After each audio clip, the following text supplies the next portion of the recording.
Hello friends. Did you know nearly 80% of those who watch my videos aren't subscribed? If you enjoy these stories, please hit that subscribe button and leave a like. It really helps. Thank you for being here. By the way, where are you watching from? Let me know in the comments. The night I first saw him, I had been driving for 11 hours straight. My name is Reeves Maddox, and I have been hauling freight across the American Southwest for 16 years. In that time, I have seen things that would make most people nervous. Jackknifed rigs burning on the shoulder, dust storms that swallowed entire convoys whole, animals wandering onto the highway at the worst possible moment. But I had never seen anything I could not explain. Not until that October. I was running a load of industrial equipment from Phoenix to Albuquerque. The route took me through some of the loneliest stretches of asphalt in the country. Places where you could drive for an hour without seeing another vehicle. Where the only signs of civilization were the mile markers counting down like a slow heartbeat. Highway 6666 they used to call it, before they renamed it to calm the superstitious. But the locals still knew it by its old name. They still told stories about it. I did not believe in stories. The October air was cold and dry, carrying the smell of sage and distant rain. My rig hummed beneath me. A Peterbilt 389 with a 53-foot dry van trailer behind it. I had named her Delilah, not because I was sentimental, but because every trucker names their rig eventually. You spend enough time alone with something, you start talking to it. And if you talk to something long enough, it needs a name. The dashboard clock read 11:47 p.m. When I passed mile marker 85, the road ahead was empty. Just the twin beams of my headlights cutting through the darkness, illuminating the faded yellow center line and the occasional reflective sign warning of curves that never seemed to come. The radio played static. I had given up trying to find a station an hour ago.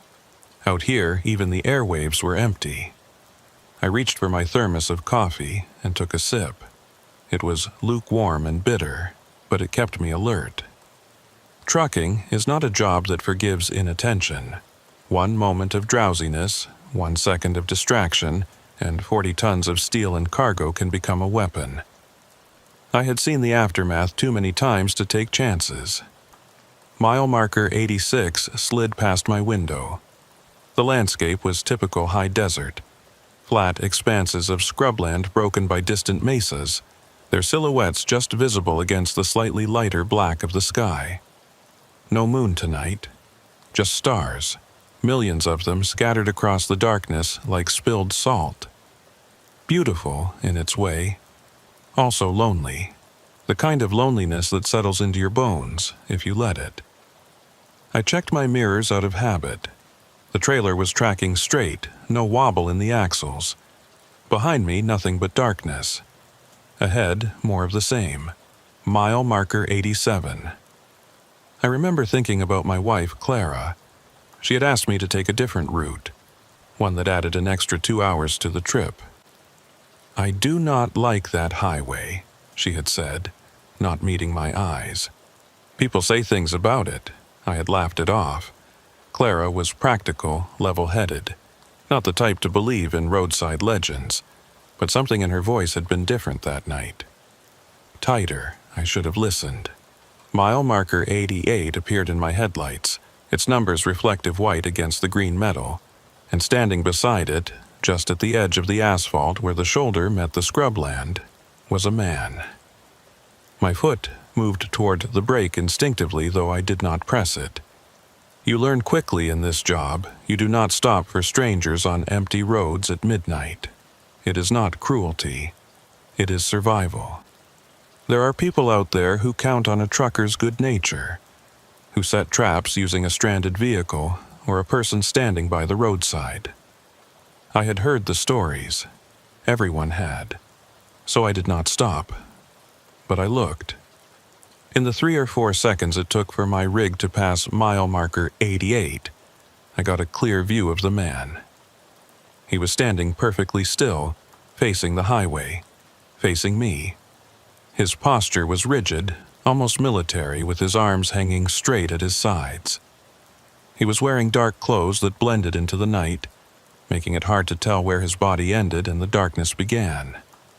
But it was his face that I remember most clearly, or rather, the absence of it.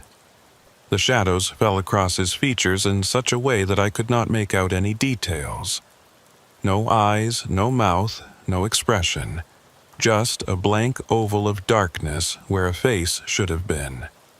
I told myself it was a trick of the light, the angle of my headlights, the speed I was traveling, the lateness of the hour playing tricks on my tired eyes. That was the only explanation that made sense. People do not stand motionless beside empty highways at midnight with no face. I kept driving, but I could not stop looking in my mirrors. The man remained standing at mile marker 88, growing smaller and smaller in my rear view until he was just a dark speck against the lighter gray of the asphalt. And then he was gone, swallowed by the distance and the night.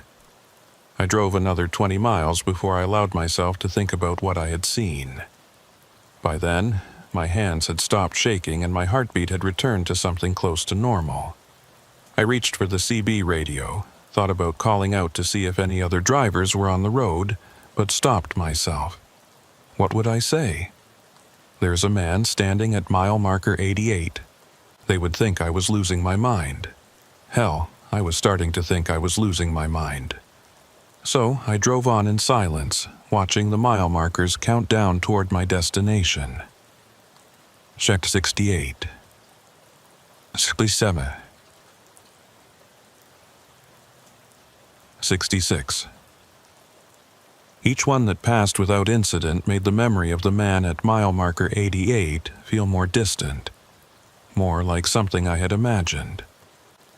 By the time I reached the outskirts of Albuquerque, I had almost convinced myself that it had been nothing. A hitchhiker waiting for a ride. A stranded motorist whose car had broken down out of sight. A scarecrow that some rancher had placed near the highway as a joke. There were a dozen reasonable explanations, and I chose to believe one of them rather than dwell on what I had actually seen. I delivered my load the next morning and picked up a return shipment heading back to Phoenix. Different cargo, same route. Same empty highway stretching out before me like a ribbon of gray through the brown desert. I left Albuquerque at 4 p.m., planning to drive straight through and arrive in Phoenix before midnight. The weather was clear and the traffic was light, and I made good time through the first 100 miles. But as the sun began to set behind the western mesas, painting the sky in shades of orange and red and purple, I felt a growing unease that I could not explain. The highway seemed different somehow, emptier. The few vehicles I passed were all heading in the opposite direction, toward Albuquerque. And after a while, even they stopped coming. I was alone on the road, my headlights the only light for miles in any direction. My CB radio crackled with static. I had been trying to raise other drivers for the past half hour, but the airwaves were silent. Just the soft hiss of empty frequencies and the occasional pop of distant electrical interference. I switched through the channels hoping to find someone to talk to, but there was nothing. Channel 19. Static. Channel 17. Static. Channel 14. Static. And then, on Channel 9, something else. It started as a low hum, barely audible beneath the static. A sound that might have been a voice, or might have been just another frequency artifact. I turned up the volume and listened carefully, trying to make out words in the noise. The hum grew louder, resolving itself into something that was almost, but not quite, human speech. A voice speaking from very far away, or through layers of interference that stripped away all meaning and left only tone. The tone was flat, emotionless, like someone reading numbers from a list. But there were no numbers, just that droning, wordless voice going on and on. I changed the channel, and the voice stopped. I changed it back and the voice returned, exactly as before. The same flat drone, the same meaningless syllables, the same sense of distance and wrongness. I turned off the radio. The silence that followed was almost worse. Just the rumble of my engine and the hiss of my tires on the asphalt, and the sound of my own breathing. I turned the radio back on, switched to channel 19, and let the familiar static fill the cab. Anything was better than that voice. Mile marker 100 passed, then 95, then 90. I was watching the mile markers more carefully now, counting them down like a prisoner counting days until release. Each one that passed meant I was that much closer to Phoenix, that much farther from whatever was making me feel so uneasy. I told myself I was being ridiculous. I had driven this highway hundreds of times without incident. There was nothing out here but desert and darkness, and the long, lonely road, mile marker 89. I slowed down without meaning to. My foot eased off the accelerator and the speedometer needle began to drop. 65, 60. 55. I was not sure why I was slowing down. There was no traffic ahead, no obstacle in the road, no reason to reduce speed. But something made me want to approach the next mile marker carefully. Something made me want to see what was waiting there. Mile marker 88 appeared in my headlights, and standing beside it, in exactly the same spot, in exactly the same posture, was the man. This time I did stop. I do not know why. Everything I knew about highway safety, about the dangers of stopping on empty roads at night, told me to keep driving. But my foot found the brake and pressed down, and the rig shuddered to a halt about 50 yards past the mile marker. I sat there in the cab, engine idling, watching the man in my side mirror. He had not moved. He was still standing in that rigid military posture, arms at his sides facing the highway, facing the direction I had come from. If he knew I had stopped, he gave no sign of it. He simply stood there motionless, like a statue or a post or something that had never been alive. I should have driven away. I know that now. I knew it then. But instead I opened my door and stepped down from the cab. The night air was cold, much colder than it should have been for October in the desert. My breath came out in small white puffs that hung in the air before dissipating. I walked toward the back of my trailer, toward the mile marker, toward the man. My boots crunched on the gravel shoulder, the sound unnaturally loud in the silence. The man did not move. I stopped about 20 feet away from him, close enough to see details that I had missed from the cab. His clothes were not just dark, they were black. A deep and absolute black that seemed to absorb the light from my headlights rather than reflect it. His shoes were black, his pants were black, his shirt was black. Even his skin, what little I could see of it, seemed to have a grayish, lightless quality. And his face was still hidden in shadow, even though there was no logical source for the shadow. My headlights were shining directly on him. The light should have illuminated every feature, every line and wrinkle and pore. But instead, there was just that oval of darkness, that blank space where eyes and nose and mouth should have been. I tried to speak, to ask him if he needed help, if he was all right, if he wanted a ride, but my voice would not come. My throat had closed up, and all I could manage was a dry, clicking sound that died in my mouth. The man raised his arm, not quickly, not threateningly, just a slow, deliberate movement, as if he were pointing at something behind me. I turned to look, half expecting to see another figure on the opposite side of the highway, or a vehicle approaching from the distance. But there was nothing. Just the empty road and the empty desert and the stars. When I turned back, the man was closer. He had not made a sound. I had not seen him move. but he was definitely closer than he had been before. No longer 20 feet away, maybe 15, maybe 12.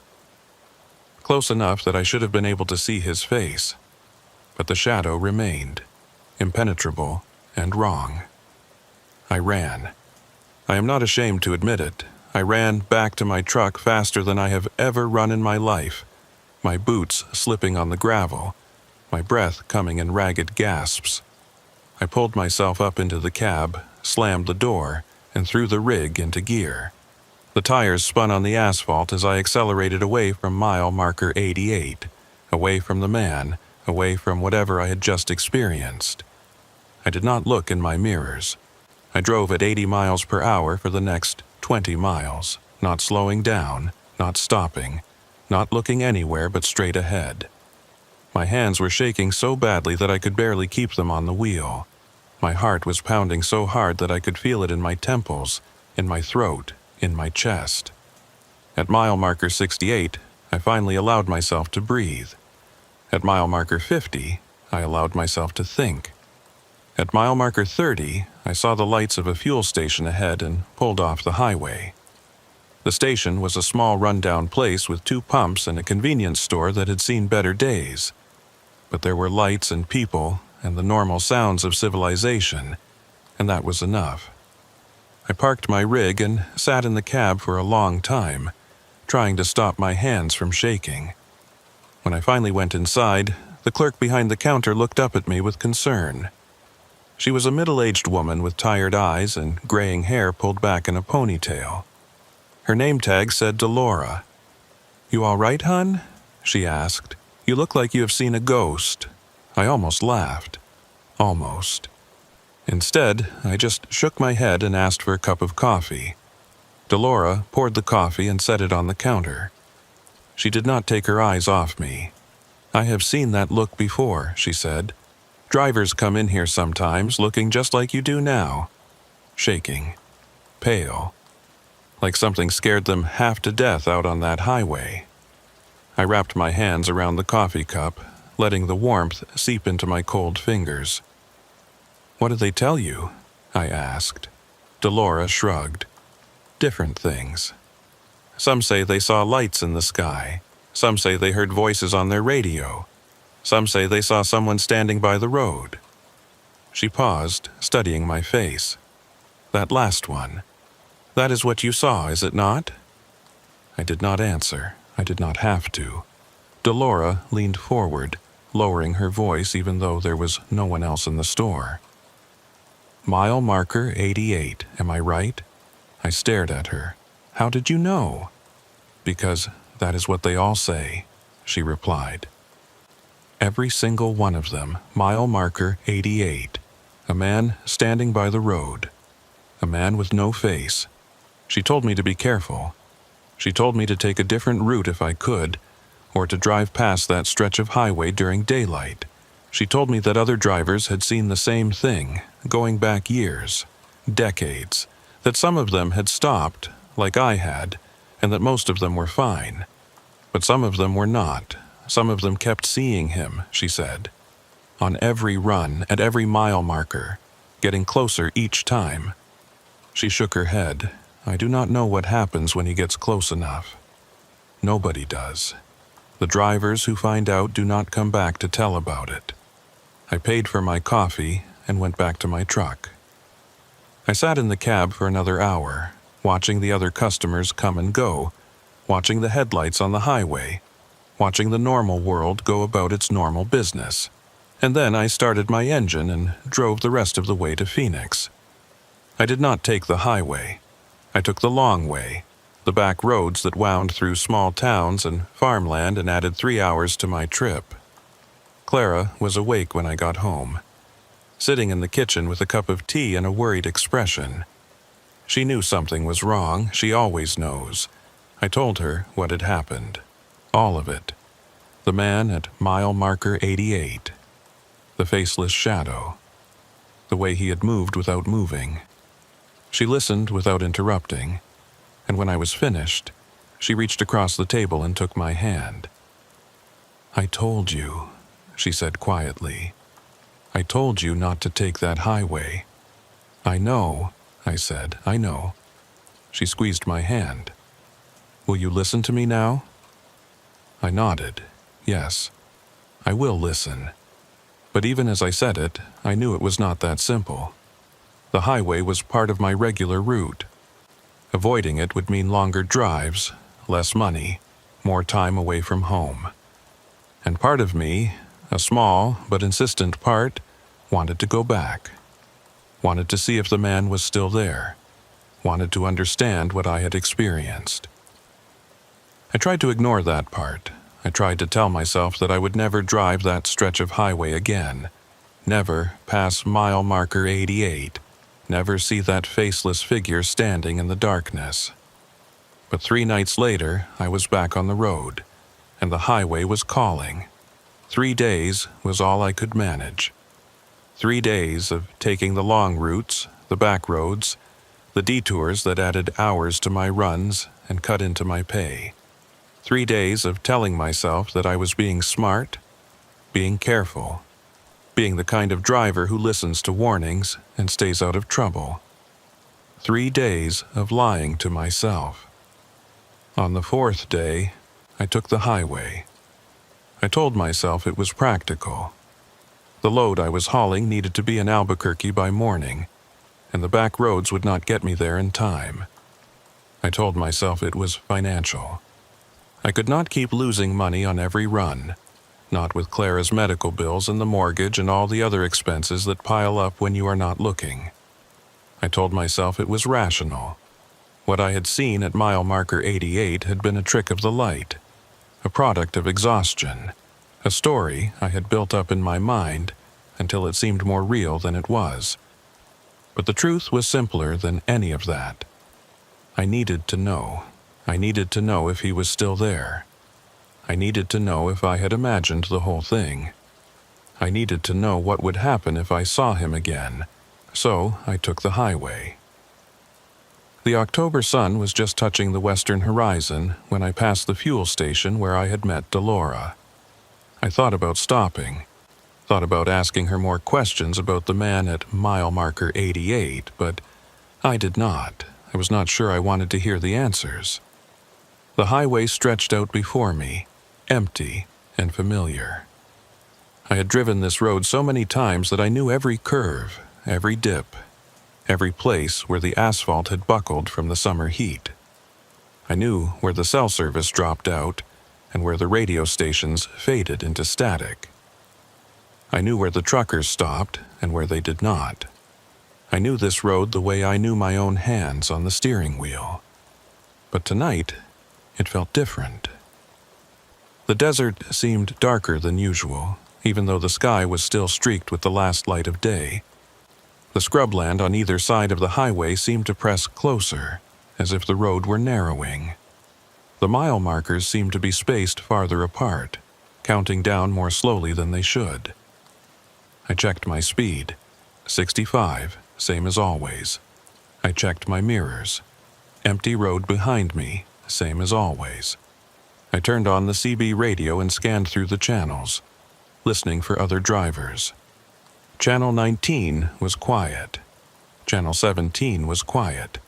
Channel 14 had a faint voice that faded before I could make out the words. I settled on Channel 19 and listened to the static, letting the white noise fill the cab. Mile marker 100, 95. 90. The sun disappeared behind the mesas, and the darkness came on fast, the way it does in the desert. One moment there was light on the horizon. The next moment there was nothing but the twin beams of my headlights and the stars beginning to appear overhead. I turned on my running lights and checked my mirrors again. Still empty. My hands were sweating on the steering wheel. I wiped them on my jeans and told myself to relax. Told myself there was nothing out here but the road and the night and the long drive ahead. Told myself that I was a professional, that I'd been doing this for 16 years, that I did not get spooked by shadows and stories. Mile marker 89. I slowed down. I could not help it. My foot eased off the accelerator the same way it had 3 nights ago, without conscious thought, without intention. The speedometer needle dropped. 60. 55, 50. The mile marker appeared in my headlights. He was there, standing in the same spot, the same rigid posture, the same black clothes that absorbed the light, the same faceless shadow where his features should have been, but he was closer to the road. 3 nights ago, he had been standing at the edge of the shoulder, where the asphalt met the scrubland. Now he was standing on the shoulder itself, maybe 10 feet from the edge of the driving lane. If a car drifted even slightly to the right, it would hit him. I did not stop this time. I pressed the accelerator and drove past mile marker 88 at 60 miles per hour. My eyes locked on the road ahead, my hands gripping the wheel so hard that my knuckles turned white. I did not look in my mirrors. I did not want to see him standing there watching me pass. I did not want to see if he moved, but I heard something. A sound from the CB radio.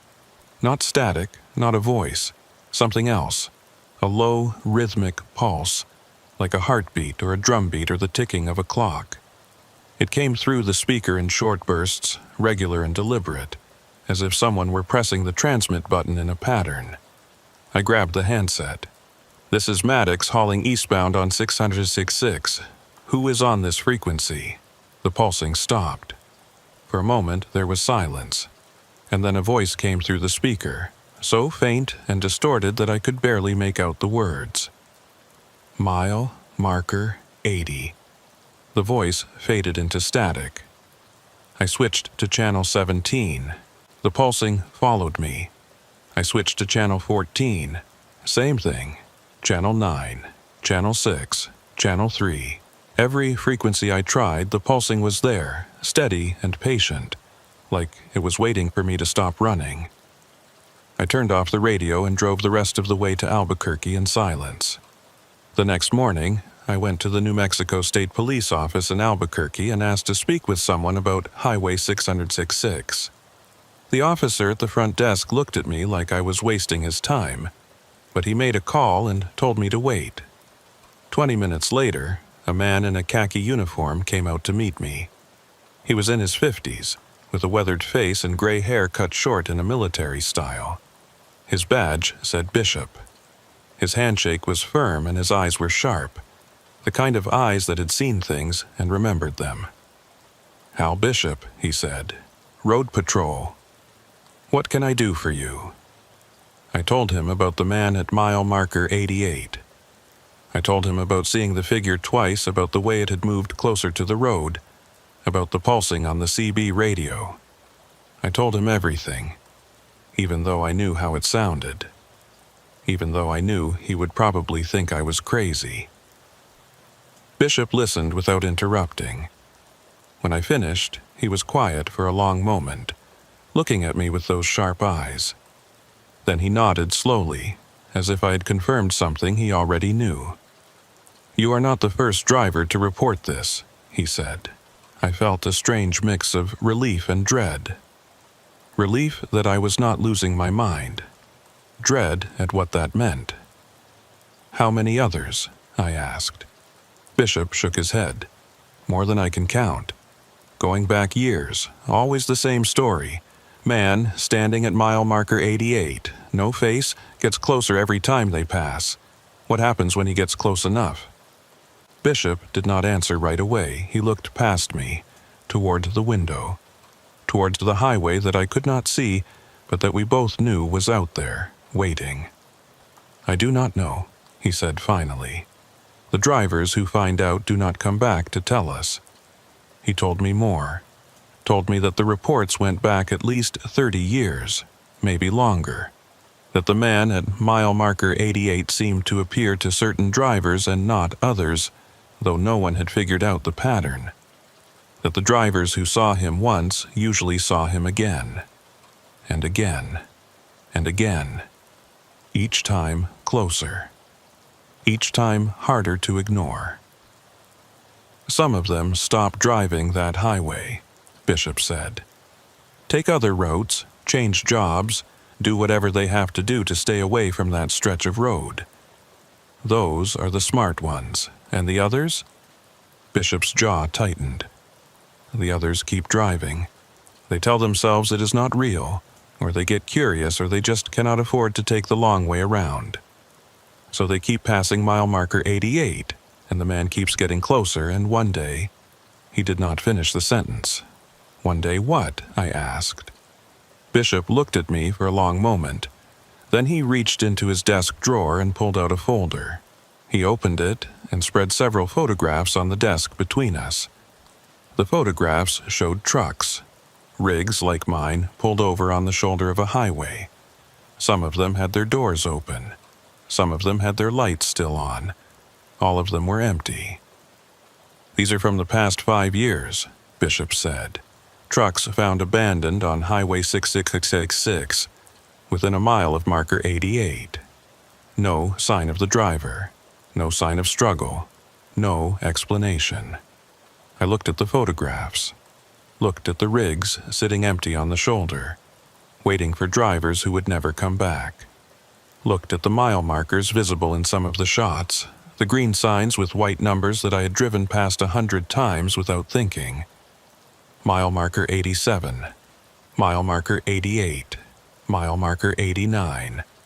What happened to them? I asked, though I was not sure I wanted to know. Bishop gathered the photographs and put them back in the folder.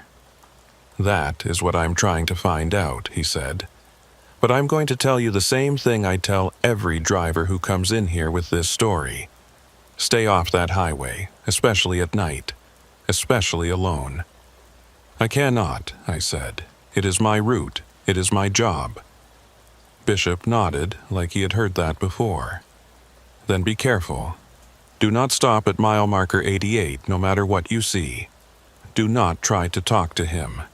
Do not try to understand what he is. And if the pulsing comes over your radio again... He paused. What? I asked. Turn it off, he said. And do not turn it back on until you are off that highway. He gave me his card and told me to call if I saw anything else. Told me he would be in touch if he learned anything new. Told me to be smart and stay safe and all the other things that people say when they know the situation is bad, but they do not know how to fix it. I thanked him and drove back to Phoenix. I tried to take Bishop's advice. I tried to stay off the highway at night, to make my runs during daylight when the desert was bright, and the road was busy, and there was no reason to be afraid. For 2 weeks I scheduled my load so that I would pass mile marker 88 in the afternoon, when the sun was high and other trucks were on the road. It worked. For 2 weeks I did not see the man. Did not hear the pulsing on my radio, did not feel that creeping dread that had settled into my bones the first night I stopped at mile marker 88. I started to think that maybe Bishop was right, that maybe staying off the highway at night was enough, that maybe I could keep driving this route and keep my sanity and keep my job as long as I was careful. Then dispatch called with a rush load. Industrial equipment needed in Albuquerque by 6 a.m. I would have to drive through the night. I would have to pass mile marker 88 in the dark. I thought about refusing. Thought about telling dispatch that I was sick, that my truck was having problems, that I could not make the run. But the pay was good, and I needed the money, and some part of me, that same part that had made me stop at mile marker 88 the first night, wanted to see if he was still there. I left Phoenix at 8 p.m. and headed east on Highway 666. The night was clear and cold, the stars bright above the desert, the road empty ahead of me. I turned on the CB radio and listened to the static, half expecting to hear that pulsing again. But the airwaves were quiet, just the soft hiss of empty frequencies and the occasional crackle of distant lightning. I passed the fuel station where I had met Delora. Her shift must have ended because the lot was empty except for a single car parked by the pumps. I thought about stopping anyway, thought about asking whoever was working if they had heard any stories, but I did not. I kept driving. mile marker 100. 95-90. The desert pressed close on either side of the highway, dark and silent and vast. I checked my mirrors and saw nothing but the glow of my own taillights reflected on the empty asphalt. I checked my fuel gauge and saw that I had plenty to make it to Albuquerque without stopping. I checked the clock on my dashboard and saw that it was 11:47 p.m. The same time I had first seen him. Mile marker 89. I did not slow down this time. I kept my foot on the accelerator and my eyes on the road, and my hands steady on the wheel. I told myself that I was not afraid. Told myself that I was just a trucker doing his job, driving his route, hauling his load. Told myself that whatever was out there at mile marker 88, it could not touch me if I did not let it. The mile marker appeared in my headlights. He was there, standing in the driving lane. I swerved. The rig lurched to the left, the trailer swaying behind me, the tires screaming on the asphalt. I fought the wheel, trying to keep the truck from jackknifing, trying to keep 40 tons of steel and cargo from flipping over and rolling across the desert. For a long, terrible moment, I was not in control. The truck was moving on its own, physics and momentum taking over, and all I could do was hold on and pray. Then the tires caught and the rig straightened and I was back in control, breathing hard, my heart pounding in my chest. I looked in my mirror and saw mile marker 88 receding behind me, the green sign with white numbers growing smaller and smaller in the darkness. The man was gone, but on the CB radio the pulsing had started again, slow and steady like a heartbeat, like a clock counting down, like something patient and relentless that knew it had all the time in the world. I reached for the radio to turn it off, the way Bishop had told me. But before my hand touched the dial, a voice came through the speaker. Not the faint, distorted voice I had heard before. This voice was clear and close, as if whoever was speaking was right there in the cab with me. "Reeves," the voice said, and then silence. I drove the rest of the way to Albuquerque with the radio off and the windows down, letting the cold desert air fill the cab and keep me awake. I delivered my load at dawn and called Clara from a truck stop payphone, just to hear her voice, just to remind myself that there was a world outside of that highway, and that darkness, and that faceless figure standing in the road. She asked me if I was all right. I told her I was fine. I was lying. That night, I called Hal Bishop. I told him what had happened. Told him that the man had been standing in the driving lane, that I had almost wrecked trying to avoid him, that the voice on the radio had said my name. Bishop was quiet for a long time. Then he said something that I did not understand, something that did not make sense until later, until it was too late. He said, "Do not drive that highway alone anymore. Find another driver, someone who can follow you, someone who can see what you see." "Why?" I asked. "Because if someone else sees him," Bishop said, "it means he is real. And if he is real, maybe we can stop him." I asked Bishop if he would come with me, if he would drive the highway and see the man for himself. He said no. He said he had already seen him, 20 years ago, when he was a trucker himself, before he joined the road patrol. He said he had seen the man at mile marker 88 3 times, each time closer than before. He said he had quit trucking and taken a job with the state police so he would never have to drive that highway again. "But you still investigate it," I said. "You still collect reports and photographs and try to figure out what is happening." Bishop was quiet for a moment. Then he said, "I have to, because it is my fault those drivers disappeared." I did not understand what he meant, not then, but I would. Bishop's words stayed with me for days. It is my fault those drivers disappeared. I did not understand what he meant, but I could not stop thinking about it. Could not stop turning it over in my mind, trying to make sense of it. Bishop had been a trucker 20 years ago. He had seen the man at mile marker 88 3 times.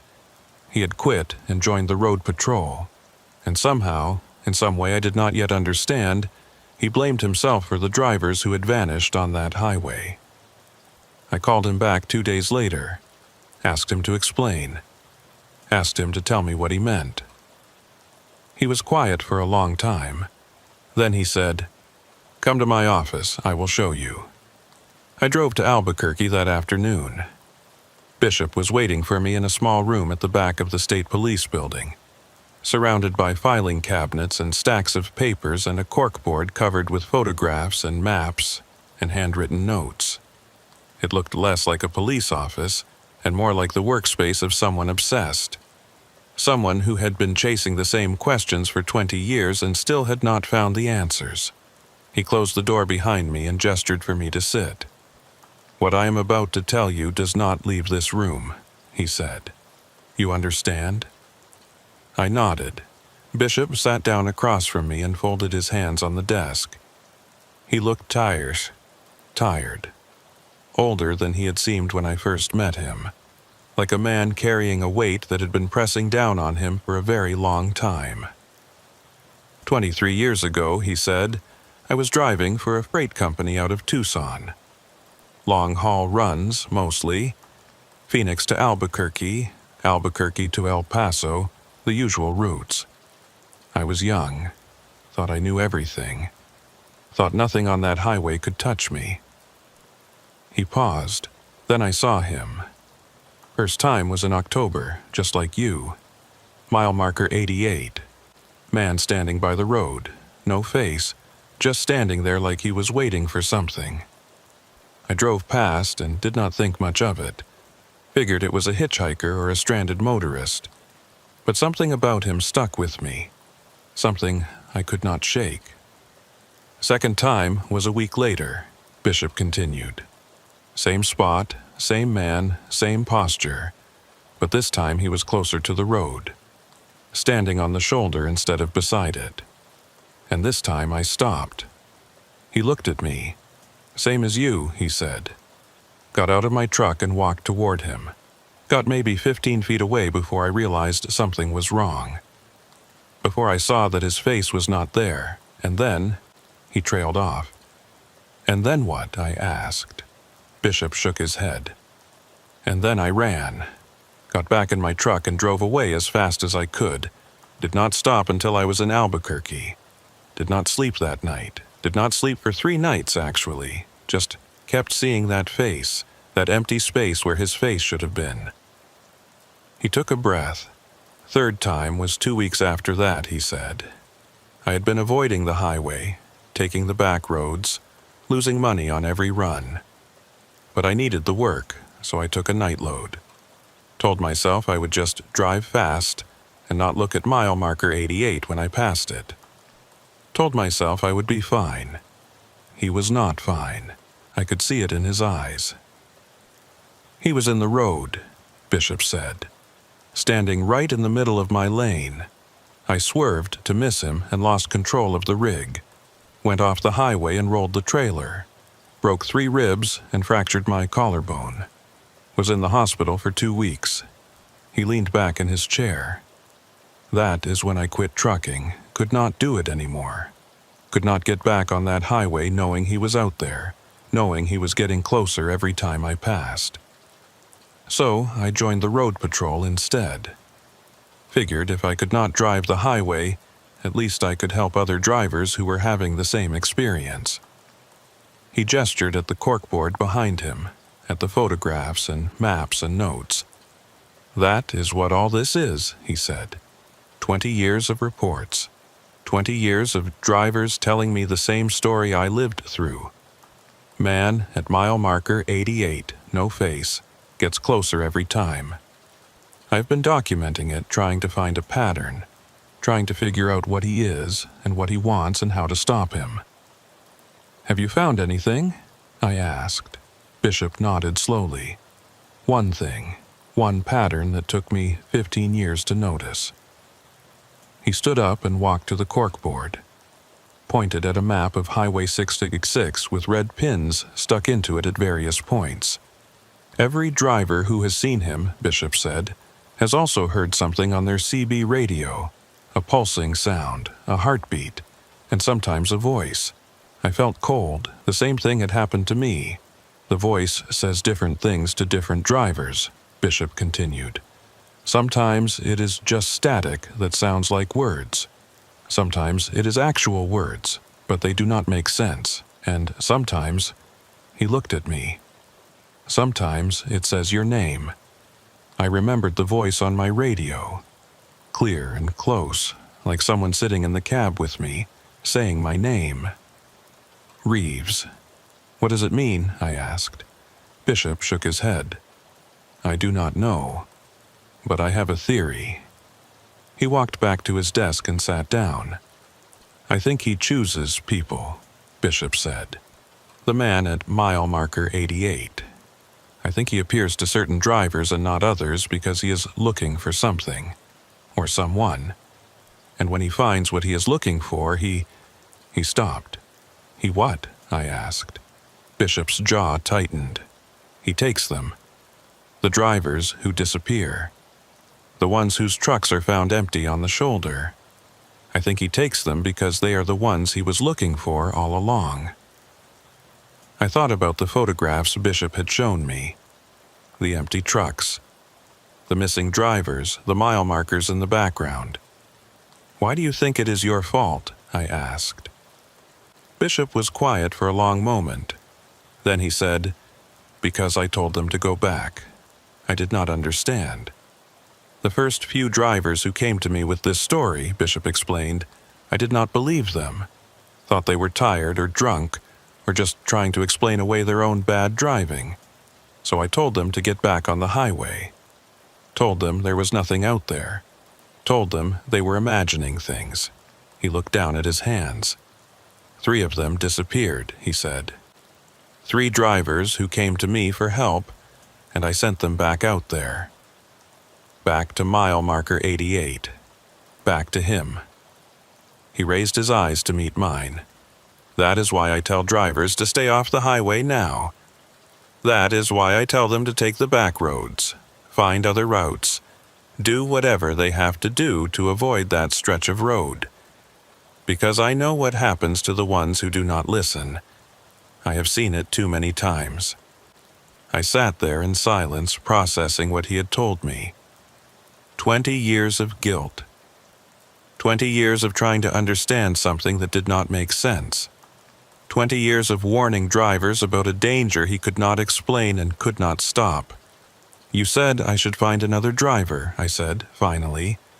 Someone to follow me. Someone who can see what I see.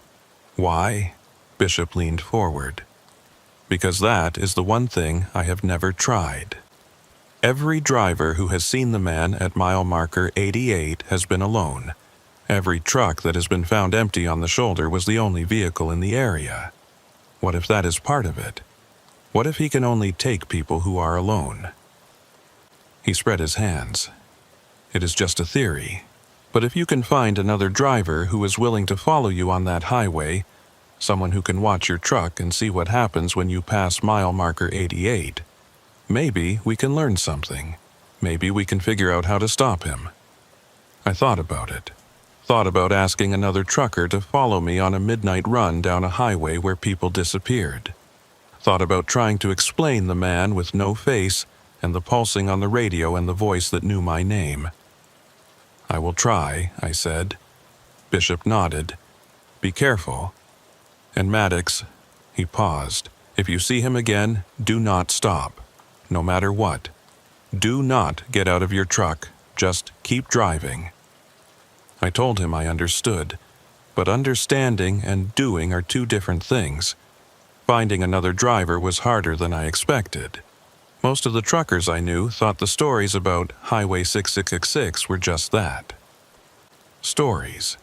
Legends that drivers told to pass the time on long hauls. When I tried to explain what I had seen, what I had heard, they looked at me the way Bishop said he used to look at drivers who came to him with the same story. like I was tired or drunk or losing my grip. A few of them were polite about it, said they would think about it, said they would let me know. But I could see in their eyes that they were not going to follow me anywhere, and especially not down a highway in the middle of the night where people vanished without explanation. One driver, a guy I had known for years named Tolliver, flat out told me I was crazy, said I needed to take some time off and get my head straight before I hurt myself or someone else. I almost gave up. Then I met Delora again. I stopped at her fuel station on a Tuesday afternoon on my way back from a run to Flagstaff. She was behind the counter when I walked in, and she recognized me immediately. The look on her face told me she remembered our conversation, remembered what I had told her about the man at mile marker 88. "You are still driving that highway," she said. It was not a question. I nodded. She shook her head. "You need to stop." "I know," I said, "but I cannot, not yet." I told her about Bishop, about his theory that the man could only take drivers who were alone, about my need to find someone who would follow me, who would watch and see what happened when I passed mile marker 88. Delora listened without interrupting. When I finished, she was quiet for a long moment, looking at me with those tired eyes that had seen too many drivers come through with the same story. Then she said, "My husband drove truck for 30 years. I waited. He disappeared on Highway 666, she said. 8 years ago. They found his rig at mile marker 87, engine still running, doors standing open. They never found him. I did not know what to say." Delora looked past me, toward the highway visible through the fuel station windows. "I will follow you," she said, "tonight. I want to see what he saw." I tried to talk her out of it. Told her it was too dangerous. Told her I could not be responsible for putting her in harm's way. Told her to let me find another trucker, someone with a rig, someone who could handle whatever we might encounter. But she would not listen. "He took my husband," she said. "I have spent 8 years not knowing what happened to him. 8 years imagining the worst. If there is a chance I can see what he saw, understand what happened to him, I have to take it." I could not argue with that. We made a plan. I would drive my rig east on Highway 686 at midnight. Delora would follow in her car, staying about a quarter mile behind me, close enough to see my truck but far enough to have room to react if something happened. We would both have our CB radios on, tuned to Channel 9, so we could communicate.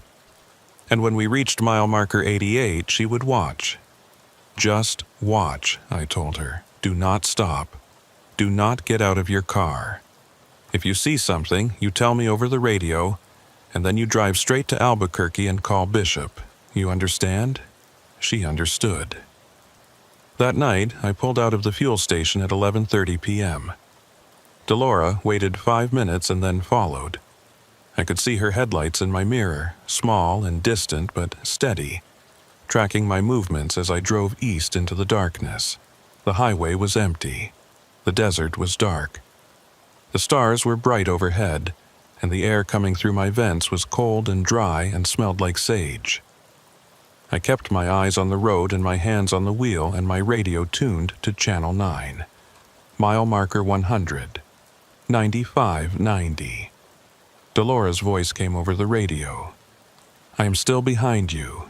Everything looks normal." "Copy that," I said. "Stay sharp." Mile marker 89. I felt my pulse quicken, felt my hands tighten on the wheel, felt that familiar dread creeping up my spine, the same dread I had felt every time I approached this stretch of highway. The mile marker appeared in my headlights.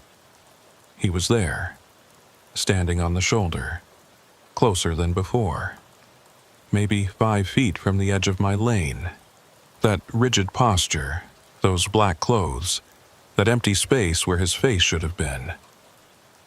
I did not slow down. I did not stop. I drove past him at 60 miles per hour, my eyes locked on the road ahead, my breath coming fast and shallow. Then I grabbed the radio. "Delora, did you see him? Did you see anything at mile marker 88? Static. Delora, come in. Are you there?" More static, and then, faintly, her voice. I saw something. What? What did you see?" But she did not answer. Her voice faded into the static, and no matter how many times I called her name, she did not respond. I looked in my mirror. Her headlights were gone. I slammed on the brakes and pulled over to the shoulder. Sat there in the darkness, staring at my mirror, waiting for her headlights to appear, waiting for her voice to come back over the radio, waiting for some sign that she was still there. Nothing.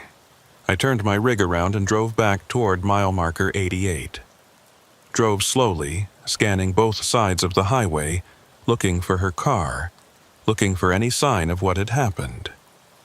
I found her car at mile marker 87. It was pulled over on the shoulder, engine still running, driver's door standing open. Just like her husband's truck 8 years ago. Delora was gone. I called Bishop from the side of the highway, standing beside her empty car, my hands shaking so badly I could barely hold the phone. Told him what had happened. Told him she had been following me, had been right behind me, and then she was gone. Bishop was quiet for a long time. Then he said, "It is not your fault." But I knew it was. I had brought her out here. I had asked her to follow me.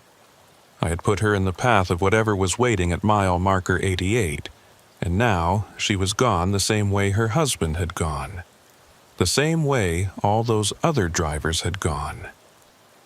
Bishop said he would send units to search for her, said he would do everything he could, said I should go home and let him handle it. I drove back to Phoenix in a daze.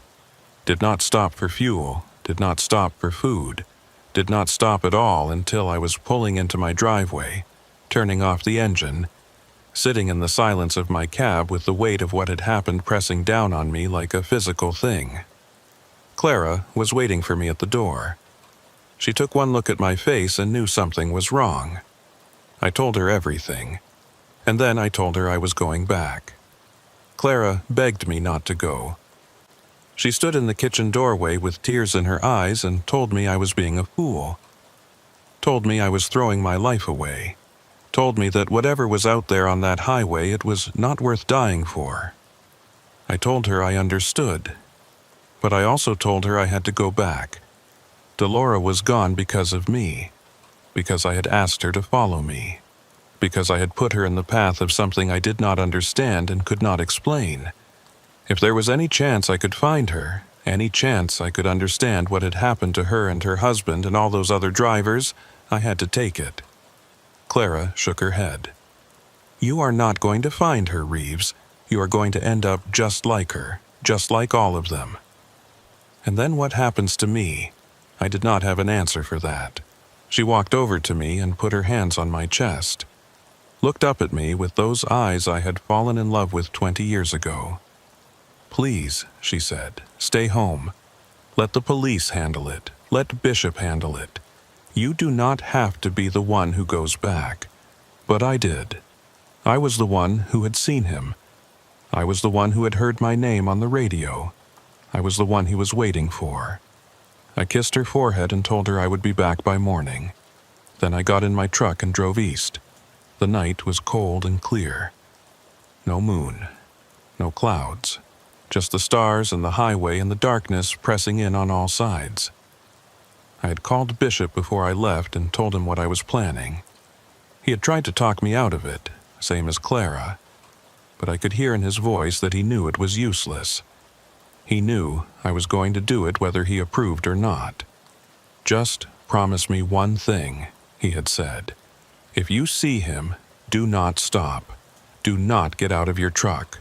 No matter what happens, you keep driving." I had promised. But promises are easy to make and hard to keep when you are staring into that faceless darkness and trying to understand what you are seeing. I passed the fuel station at 11:15 p.m. The lights were on, but the parking lot was empty. Someone else was working the counter tonight. Someone who did not know Delora, did not know what had happened to her, did not know that she had followed me down this highway and vanished without a trace. I kept driving, mile marker 100, 95, 90. The CB radio was silent. No static, no pulsing, no voices, just the empty hiss of dead air, as if every other driver in the world had abandoned this frequency and left me alone. I checked my mirrors. Empty highway behind me. I checked my fuel gauge. 3/4 full. I checked the clock on my dashboard. 11:47 p.m. Mile marker 89. I slowed down, not because I wanted to, because I had to, because some part of me knew that this was the last time I would pass this stretch of highway, and I needed to see what was waiting for me. The mile marker appeared in my headlights.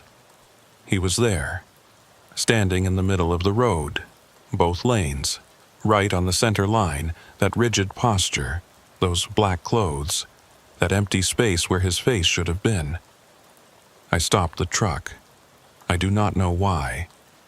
Every instinct I had was screaming at me to keep driving, to swerve around him and floor the accelerator and not look back. But my foot found the brake and pressed down, and the rig shuddered to a halt maybe 50 feet from where he was standing. We faced each other in the darkness, my headlights illuminating his body but not his face, that shadow clinging to his features like it was part of him. Like the darkness was not something that fell on him, but something that came from him. For a long moment, nothing happened. He stood there. I sat in my cab. The engine idled. The stars burned overhead. The desert stretched out on either side of us, vast and empty and indifferent. Then the CB radio crackled to life. Not static this time, not pulsing. A voice, clear and close, like someone sitting right next to me. Reeves. I grabbed the handset. "Who is this? What do you want?" The voice did not answer my question. Instead, it said something that made my blood turn to ice. "She is still here. Delora." He was talking about Delora. "Where?" I said into the radio. "Where is she?" The voice was silent for a moment. Then it said, mile marker 88. I looked at the man standing in the road, looked at the mile marker behind him, the green sign with white numbers glowing in the reflected light from my headlights. 88. "She is not there," I said. I looked. The police looked. There is nothing at mile marker 88 but empty highway. The voice came back, patient and cold. "She is here. They are all here. Everyone who ever stopped for me. Everyone who ever looked into my face and tried to understand what they were seeing. They are all here." I felt something shift in my chest, a tightness, a pressure, like my heart was being squeezed by a hand I could not see. "What are you?" I asked. The voice did not answer. "What do you want?" Still nothing. I sat there in the cab of my truck, staring at the figure in the road, waiting for an answer that did not come. The radio hissed softly. The engine rumbled. The night pressed in. Then the man moved. Not toward me, not away from me. He simply turned, slowly, deliberately, like a door swinging on a hinge. He turned until he was facing the side of the highway, facing the desert, facing something I could not see. And then he raised his arm and pointed. I followed the line of his finger with my eyes, looked out into the darkness beyond the shoulder of the highway, beyond the scrubland and the rocks and the empty desert. At first I did not see anything, just darkness, just the night. But then slowly I began to make out shapes, forms, figures standing in the desert scattered across the landscape like trees or posts or stones. Dozens of them, maybe more, all of them standing perfectly still, facing the highway, facing me. all of them with that same faceless shadow where their features should have been. I understood then, understood what Bishop had been trying to tell me, understood what the voice on the radio meant when it said they are all here. The drivers who had disappeared, the ones whose trucks were found empty on the shoulder. They had not been taken somewhere else. They had not been killed or kidnapped or driven away. They were still here, still standing at mile marker 88, still waiting. For what, I did not know, and I did not want to find out. I put my truck in gear and pressed the accelerator. The rig lurched forward, straight toward the man in the road. I did not swerve. I did not try to go around him. I drove straight at him, my hands locked on the wheel, my foot pressed to the floor, my eyes fixed on that faceless figure standing in my path. He did not move. The truck hit him at 40 miles per hour. Or it should have. But there was no impact. No collision. No sound of a body hitting the grill or going under the wheels. The man simply was not there anymore. One moment he was standing in the road, and the next moment I was past him, driving east on the empty highway, leaving mile marker 88 behind me. I looked in my mirror. He was standing in the road behind me. Same spot, same posture, same faceless shadow. As if I had never hit him, as if he had never moved at all. And standing beside him, small and distant but unmistakable in the glow of my taillights, was another figure. A woman, Delora. She was facing away from me, looking out at the desert, at the other figure standing there in the darkness. She was not moving, was not calling for help, was not trying to flag me down or signal me or do anything that might suggest she wanted to be rescued. She was just standing there, the same way the man was standing there, the same way all of them were standing there. I slowed down. I almost stopped, almost turned around, almost went back for her. But then the radio crackled again. "Do not stop, Reeves." It was Bishop's voice. I had not realized he was on the frequency. "I know what you are seeing," Bishop said. "I know you want to go back for her, but you cannot. If you stop now, you will end up just like them, just like all of them." I looked at Delora in my mirror, looked at her standing there beside the faceless man, motionless and silent and lost. "I cannot just leave her," I said. "You already did," Bishop said. "The moment she disappeared, she was gone. What you are seeing now is not Delora anymore. It is just what is left." I did not understand, did not want to understand. But I knew he was right. I had seen it with my own eyes. Delora had been following me in her car. She had been right behind me. And then she was gone. Whatever had happened to her had happened in an instant, in the space between one heartbeat and the next. There was no saving her. There never had been. I turned my eyes back to the road and kept driving. I delivered my load in Albuquerque at dawn, parked my rig at the depot and walked to the dispatch office to sign the paperwork. My hands were steady. My voice was calm. Anyone looking at me would have seen just another trucker finishing just another run. They would not have seen what I was carrying inside. Bishop met me at a diner near the depot. He looked like he had not slept. Looked like he had been sitting by his radio all night, listening to the silence on Channel 9, waiting to hear my voice or not hear it. I told him what I had seen, the man in the road, the figures in the desert, Delora standing beside them, motionless and silent. Bishop listened without interrupting. When I finished, he nodded slowly. "That is more than anyone else has ever seen," he said. "Most drivers who get that close do not come back to tell about it." "I almost did not come back," I said. "I almost went back for her." Bishop shook his head. "It would not have mattered. You cannot save them. Once they are out there, they are part of it, part of whatever he is." "What is he?" I asked. Bishop was quiet for a long moment. Then he said, I do not know. I have been trying to figure that out for 20 years. But I think he is something that was always there, something that has always been part of that highway. And I think the people he takes, they become part of it too. He looked at me. That is why you cannot go back, he said. That is why you have to stop driving that highway. Because he has seen you now. He knows you. And if you keep passing mile marker 88, sooner or later, you're going to end up standing out there with the rest of them. I thought about what he was saying. Thought about the faceless figures in the desert, standing there in the darkness, waiting for something that might never come. Thought about Delora and her husband and all those other drivers, lost on a highway that they had driven 100 times before. I thought about Clara, waiting for me at home, not knowing if I was alive or dead. I told Bishop I would stop driving Highway 666.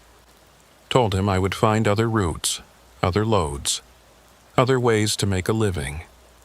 Told him I was done with mile marker 88 and the man who waited there. He nodded. Good, he said. That is the smart thing to do. But we both knew it was not that simple. Because the man at mile marker 88 had seen me, had spoken my name, had shown me what happened to the drivers who stopped for him, and I could not stop thinking about it. It has been 6 months since that night. I have not driven Highway 6666 since, have not passed mile marker 88, have not seen the man or heard the pulsing on my radio, or felt that creeping dread that settled into my bones every time I approached that stretch of road. But I have not stopped thinking about it either. About Delora, about her husband, about all those drivers standing in the desert, faceless and silent, waiting for something I do not understand. I have not stopped wondering what would have happened if I had gone back for her. If I had stopped my truck and walked out into the desert and tried to bring her home, would I have saved her? Would I have become like her? Would I have finally seen the face behind that shadow and understood what I was looking at? I do not know. I will never know, but sometimes, late at night, when I am driving alone on some other highway in some other part of the country, I hear something on my CB radio. A low hum, a pulsing, a heartbeat. And sometimes, very faintly, I hear a voice. Reeves, it says, mile marker 88. I turn off the radio and keep driving. Tell myself it is just interference, just static. Just my imagination filling in the silence with sounds that are not there. But I know the truth. He is still waiting. They are all still waiting. And one of these nights, I am going to stop driving away. I am going to turn around and go back to that highway and that mile marker and that faceless man standing in the road. Not because I want to, not because I think I can save anyone, but because some roads only go one way, and I have been on this one for too long to get off now.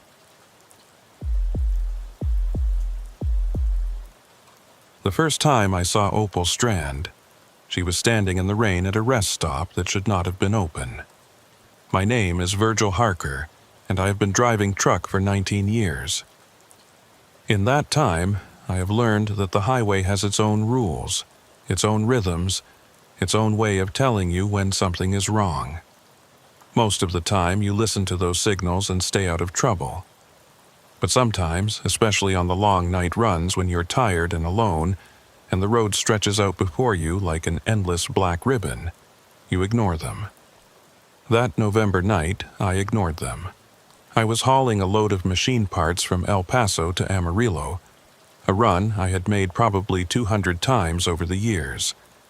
The route takes you through some of the flattest, emptiest country in Texas, where the wind blows constant, and the horizon is so far away that you start to wonder if you are moving at all. It is the kind of landscape that can play tricks on your mind if you let it. I had left El Paso at 6 p.m., planning to drive straight through and reach Amarillo before midnight.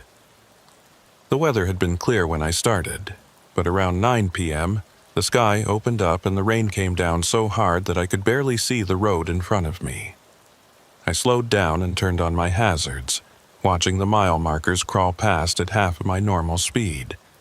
My CB radio crackled with chatter from other drivers complaining about the weather. Most of them were pulling over to wait it out. But I had a delivery deadline and a dispatcher who did not accept excuses, so I kept driving. Around 10 p.m., I passed a sign for a rest stop that I did not recognize. The sign said Pine Ridge Rest Area, 2 miles, with an arrow pointing to the right. I had driven this route hundreds of times, and I had never seen a rest stop at this location. But I needed fuel and coffee, and a chance to stretch my legs, so I took the exit. The road to the rest stop was narrow and poorly lit, with trees pressing close on either side. Not pines, despite the name. Mesquite and juniper, the usual scrubland vegetation of West Texas. The rain was still coming down hard, turning the asphalt into a river and reducing visibility to almost nothing. The rest stop appeared out of the darkness like a mirage. A small building with a covered pavilion, a few parking spots, and a single light pole casting a weak yellow glow over the empty lot. There were no other vehicles, no other trucks, just the rain and the darkness and that single light. I parked my rig and sat in the cab for a moment, watching the rain stream down my windshield. Something felt wrong about this place. The building looked old, like it had not been maintained in years. The light pole was flickering. The parking lot had cracks running through it where weeds had pushed up through the asphalt. But I needed to get out of the cab, needed to move my legs and clear my head. So I grabbed my jacket and stepped down into the rain. That was when I saw her. She was standing under the pavilion just outside the reach of the rain. A woman, maybe in her 40s, with dark hair plastered to her face and clothes that were soaked through.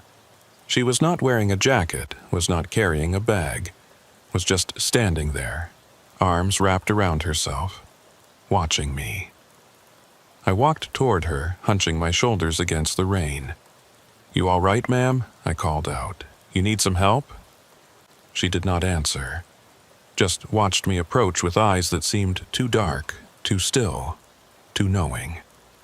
I stopped a few feet away from her. She was shivering, but there was something controlled about it, like she was aware of the cold but not bothered by it.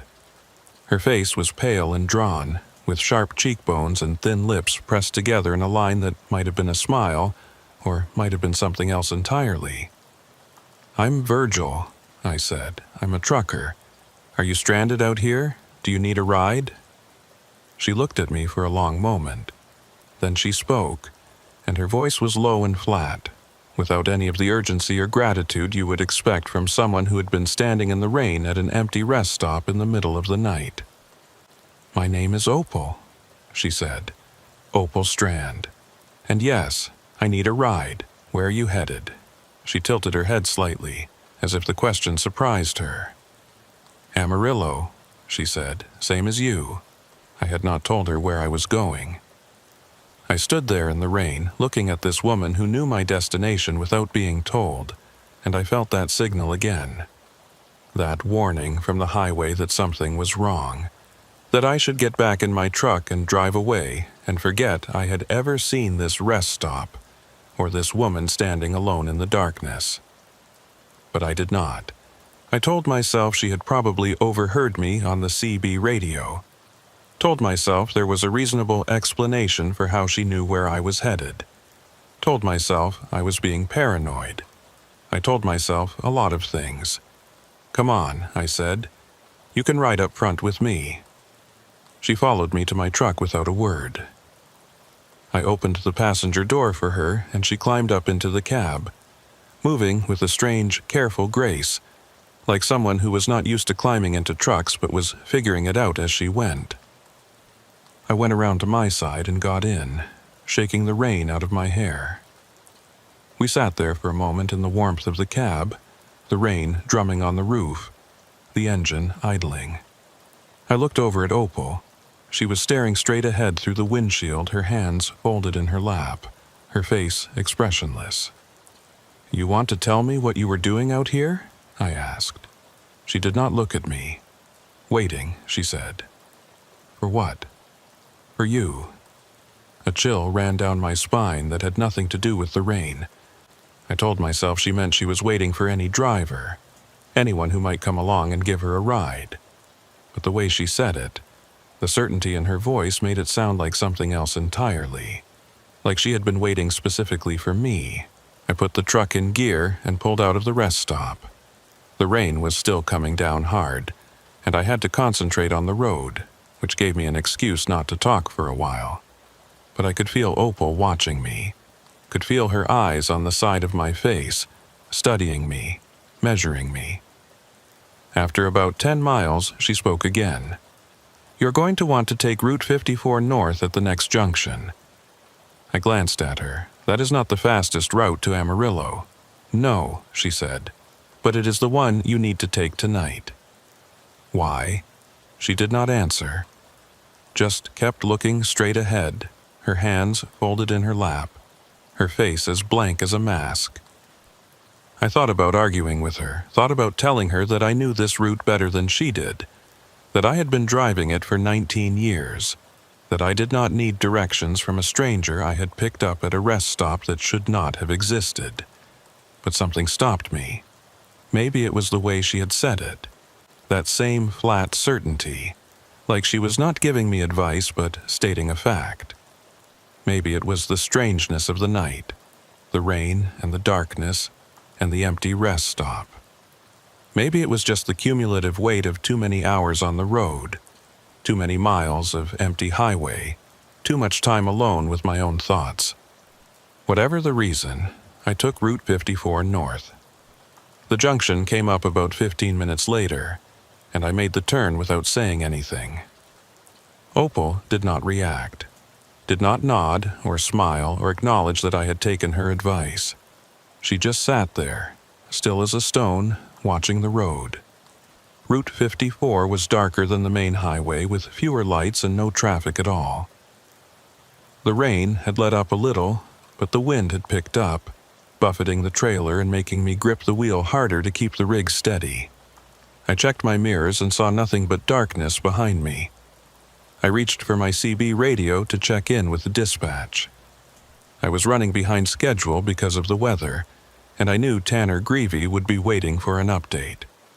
Tanner was the night dispatcher for my company, a nervous, precise man who tracked every truck like it was a piece of himself out there on the highway. He did not like surprises. "This is Harker inbound to Amarillo," I said into the handset. "Running about 90 minutes behind due to weather. Took the Route 54 detour, should be there by 1 a.m.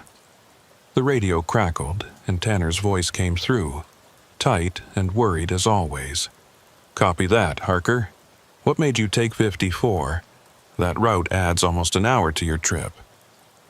I glanced at Opal. She was still staring straight ahead, but I thought I saw something flicker across her face. A reaction, an awareness that I was talking about her. "Just had a feeling," I said into the radio. Weather seemed better this way. There was a pause. Then Tanner said, "All right, but check in again when you reach the Dalhart Junction. I want to know you are on track." "Copy that." I hung up the handset and looked at Opal again. She had not moved, had not changed expression. But there was something different about her now. A tension in her shoulders, a tightness around her eyes. "How did you know?" I asked. She turned her head slowly and looked at me. "Know what?" "That I should take this road." "How did you know the main highway would be worse?" She held my gaze for a long moment. Then she turned back to the windshield. "I know a lot of things about this highway," she said. "I have been traveling it for a long time." "How long?" She did not answer. I let it go. I did not want to push her, did not want to hear an answer that might make me regret picking her up. So I drove in silence, watching the mile markers count down, listening to the wind outside and the hum of the engine and the soft sound of Opal breathing beside me. Around 11:30 p.m., we passed a sign for a fuel station. Murphy's Truck Stop, 5 miles. I knew the place. Had stopped there many times on this route.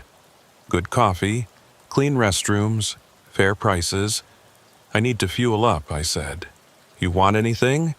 Coffee? Food? Opal shook her head. I will wait in the truck. I pulled into Murphy's and parked at the fuel island. The rain had stopped completely now, and the sky was starting to clear, showing patches of stars through the breaking clouds. I got out and started fueling, watching the numbers climb on the pump. Through the window of my cab, I could see Opal sitting motionless in the passenger seat. She was not looking at me. Was not looking at anything, as far as I could tell. Just sitting there with her hands in her lap and her eyes fixed on something I could not see. I went inside to pay and grab a coffee. The clerk was a young guy I did not recognize, probably new since my last run through here. He rang me up without much conversation, and I was back at my truck in 5 minutes. Opal was exactly where I had left her. Same position, same expression, same stillness. I climbed into the cab and handed her a coffee I had bought for her anyway. She looked at it for a moment, then took it and set it in the cup holder without drinking. Thank you, she said, but I do not need it. I shrugged and started the engine. Suit yourself. We pulled back onto Route 54 and continued north. The sky was clearing fast now, and I could see stars emerging from behind the clouds, bright and cold and distant. The wind had died down, and the road was smooth and straight, stretching out ahead of us like a line drawn across the darkness. I was starting to feel better about the night. The weather was improving. I was making decent time despite the detour.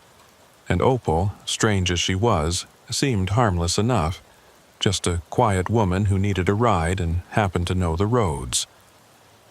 Then she said something that changed everything. There is a rest stop about 40 miles ahead, she said. Murphy's Crossing. A driver disappeared there 3 weeks ago. I looked at her. What?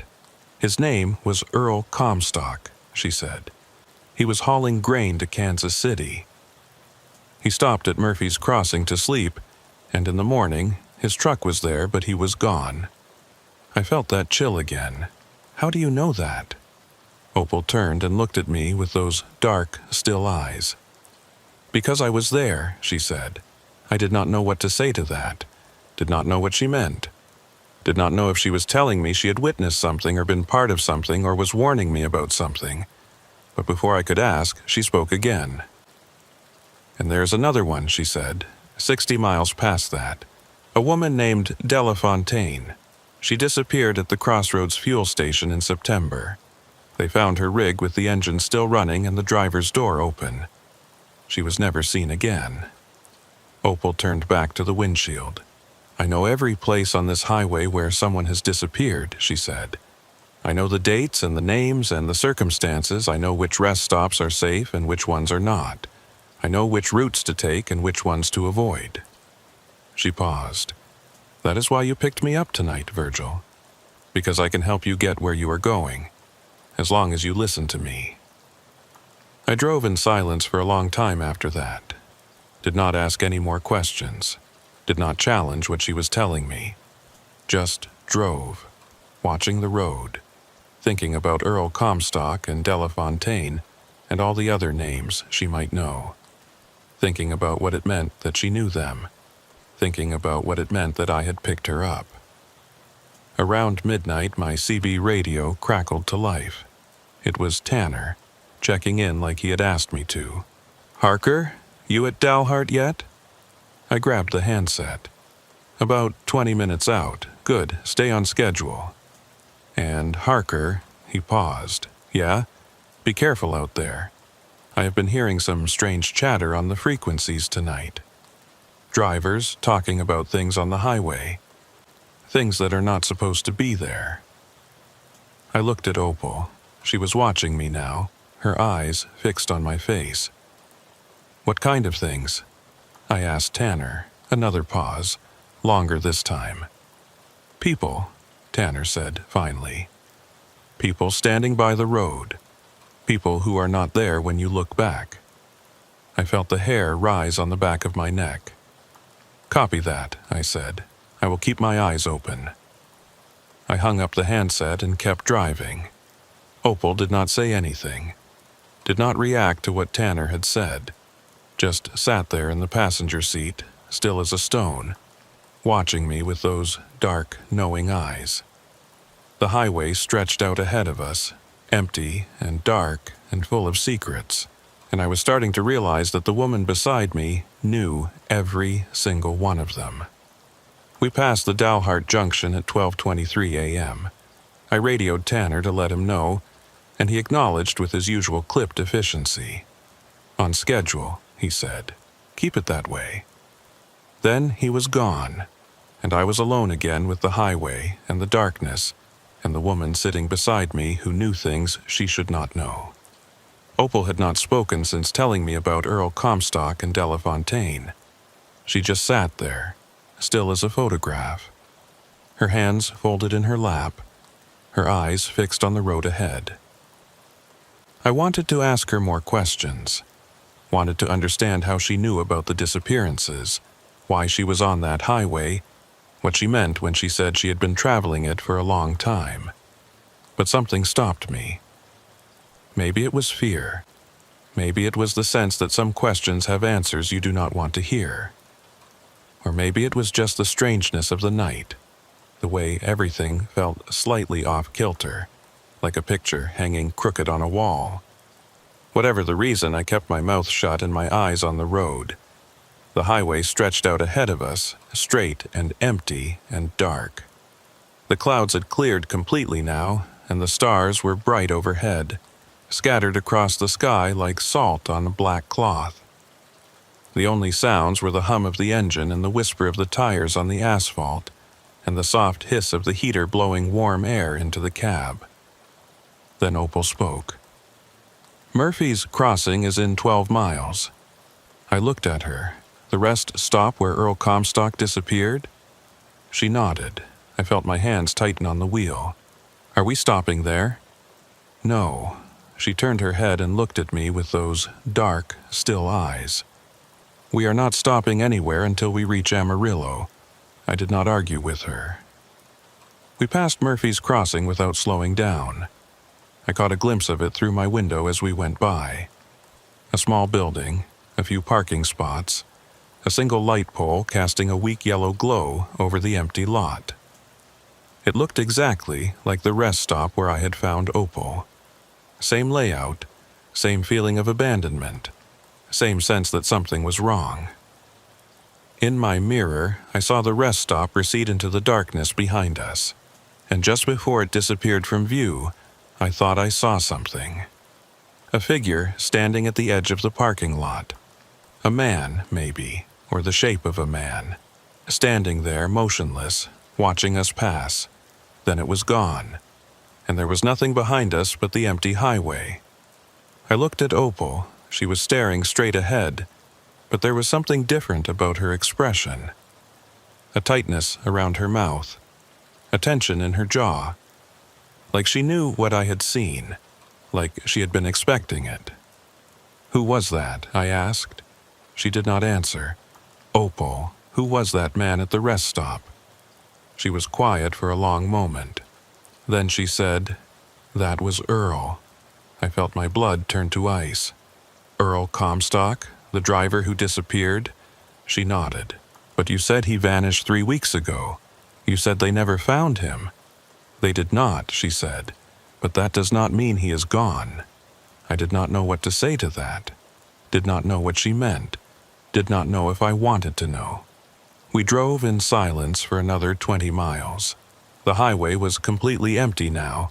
No other trucks, no cars, no lights except the stars and the glow of my own headlights on the asphalt.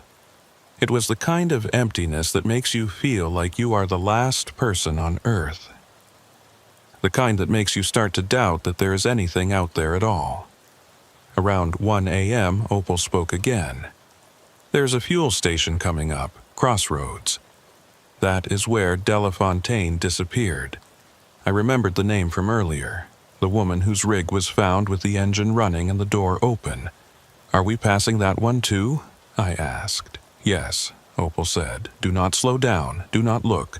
But I did look, I could not help it.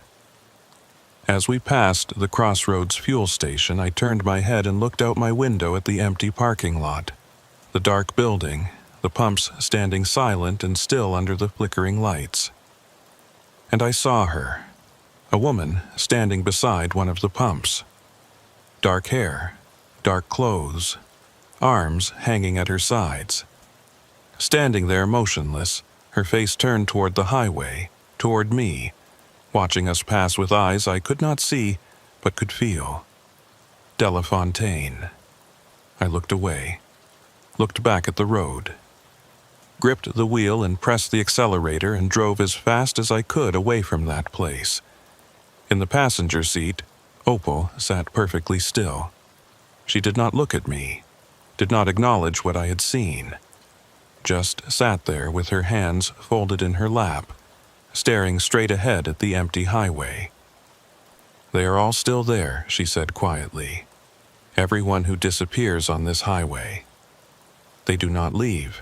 They just stay, waiting at the places where they were taken. Waiting for what? She did not answer. At 1:30 a.m., my CB radio started acting strange. It began with static, a soft hiss that grew louder and louder until it filled the cab like white noise. I reached for the dial to turn it down, but before I could touch it, a voice came through the speaker.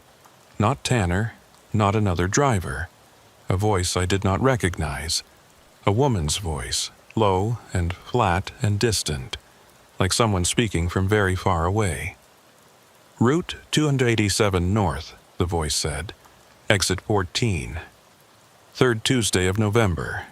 That is when they take people from the Plainview rest area. I stared at the radio. What the hell? The voice continued, reciting information in that same flat, distant tone. Interstate 40 West. Mile marker 112. First Friday of every month. The fuel station with the red sign. Do not stop there after midnight. Highway 87 South. The way station near Happy, last week of October. They took a driver named Mitchell Corley there in 2019. They took another one named Sandra Bright in 2021. The voice kept going. Rest stops and fuel stations and mile markers. Days and dates and names. A catalog of disappearances delivered in that same emotionless monotone, like someone reading from a list. I looked at Opal. She was staring at the radio with an expression I had not seen before. Her face was pale.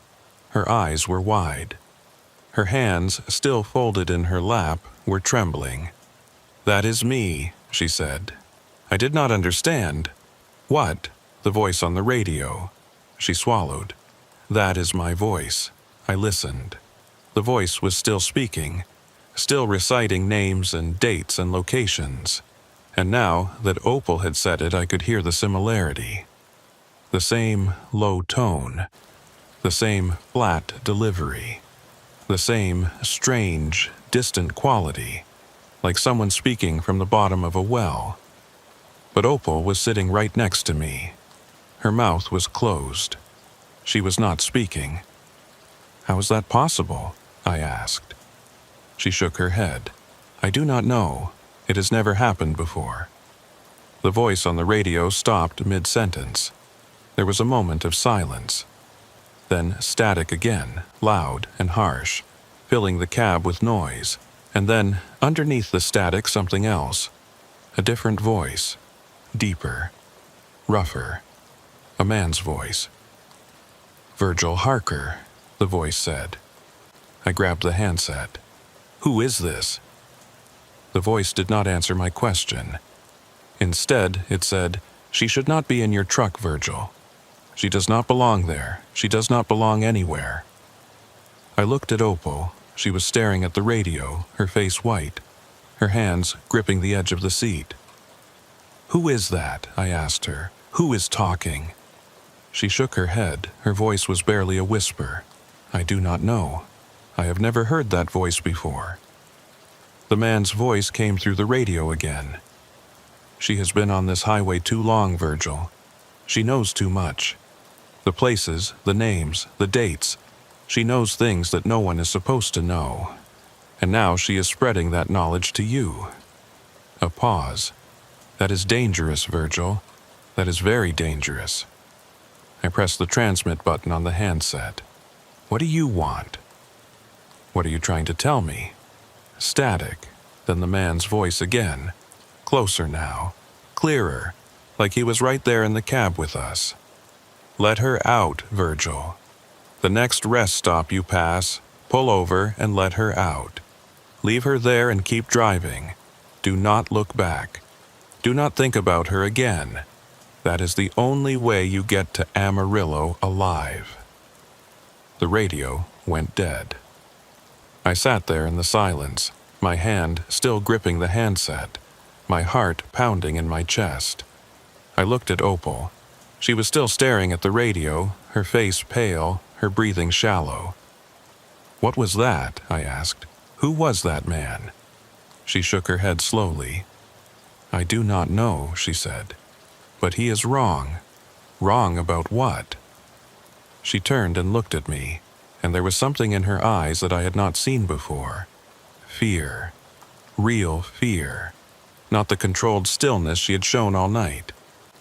"He is wrong that letting me out will save you," she said. "If you leave me at a rest stop, you will never reach Amarillo.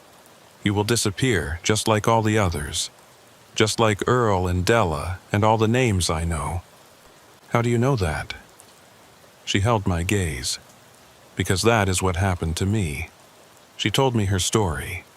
It came out in pieces, fragments, like she was remembering something that had happened a long time ago and had to search for the details. But I listened, and I did not interrupt, and slowly the pieces came together into something that made a terrible kind of sense. Opal Strand had been a trucker. 23 years ago.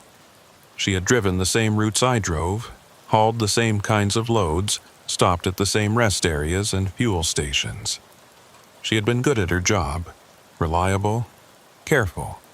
The kind of driver who knew every mile of her routes and never took unnecessary risks. Then one night she picked up a hitchhiker. It was at a rest stop that should not have been there.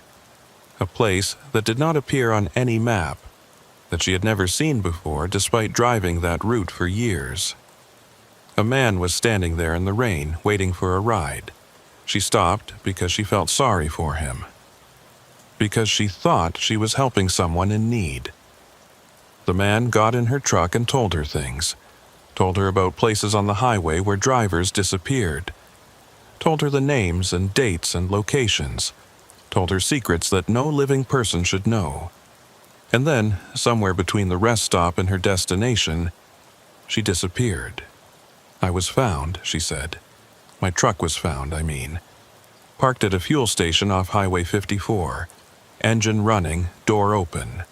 No sign of me anywhere." She looked down at her hands. "I do not remember what happened," she said. "I do not remember getting out of the truck. I do not remember where I went. I just remember being on the highway, walking for a long time, and then standing at that rest stop where you found me, waiting for someone to pick me up." She raised her eyes to meet mine. "That was 23 years ago, Virgil. I have been on this highway ever since. Moving from rest stop to rest stop. Getting picked up by drivers, telling them what I know. Trying to help them get where they are going." I did not know what to say. Did not know if I believed her. Did not know if it mattered. "What happened to the drivers you rode with?" I asked. "Did they make it to their destinations?" Opal was quiet for a long moment. "Some of them," she said finally. "The ones who listened to me. The ones who did not stop where I told them not to stop. And the others?" She did not answer. She did not have to. I drove in silence after that, thinking about what she had told me. Thinking about the voice on the radio. the man who had told me to let her out. Thinking about Earl Comstock and Delafontaine and all the other names she knew. Thinking about whether I was going to be one of those names. At 2 a.m., I radioed Tanner to check in. He answered immediately, his voice tight with that familiar nervous energy. "Harker, where are you? You should have been in Amarillo 30 minutes ago." I looked at the clock on my dashboard. It read 2:07 a.m., but that was impossible. I had been on schedule at the Dalhart Junction. I had not stopped anywhere. I had been driving at normal speed the entire time. Somehow, I had lost almost an hour. "I'm running behind," I told Tanner. "Weather delays. Should be there by 3. There was a pause. Then Tanner said, "Harker, it has not rained in the Panhandle in 3 days." I felt my stomach drop. "What? The weather has been clear all week," Tanner said. "No rain, no storms, nothing. What are you talking about?" I looked at Opal. She was watching me with those dark, still eyes. "I must have been mistaken," I said into the radio. "Forget it. I will be there by 3. I hung up the handset before Tanner could ask any more questions. The highway stretched out ahead of me, dark and empty and endless. The stars burned overhead. The engine hummed.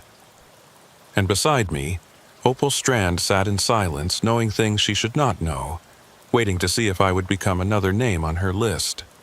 Amarillo was still 50 miles away. It felt like 1,000. The highway was wrong. I had driven this route 200 times. I knew every mile marker, every curve, every place where the road dipped or rose or bent to the east. I knew where the billboards were and where the exit signs were, and where the landscape changed from flat scrubland to rolling hills. I knew this highway the way I knew my own name. But tonight it was wrong. The mile markers were not in the right order. I passed marker 47, then marker 52, then marker 49.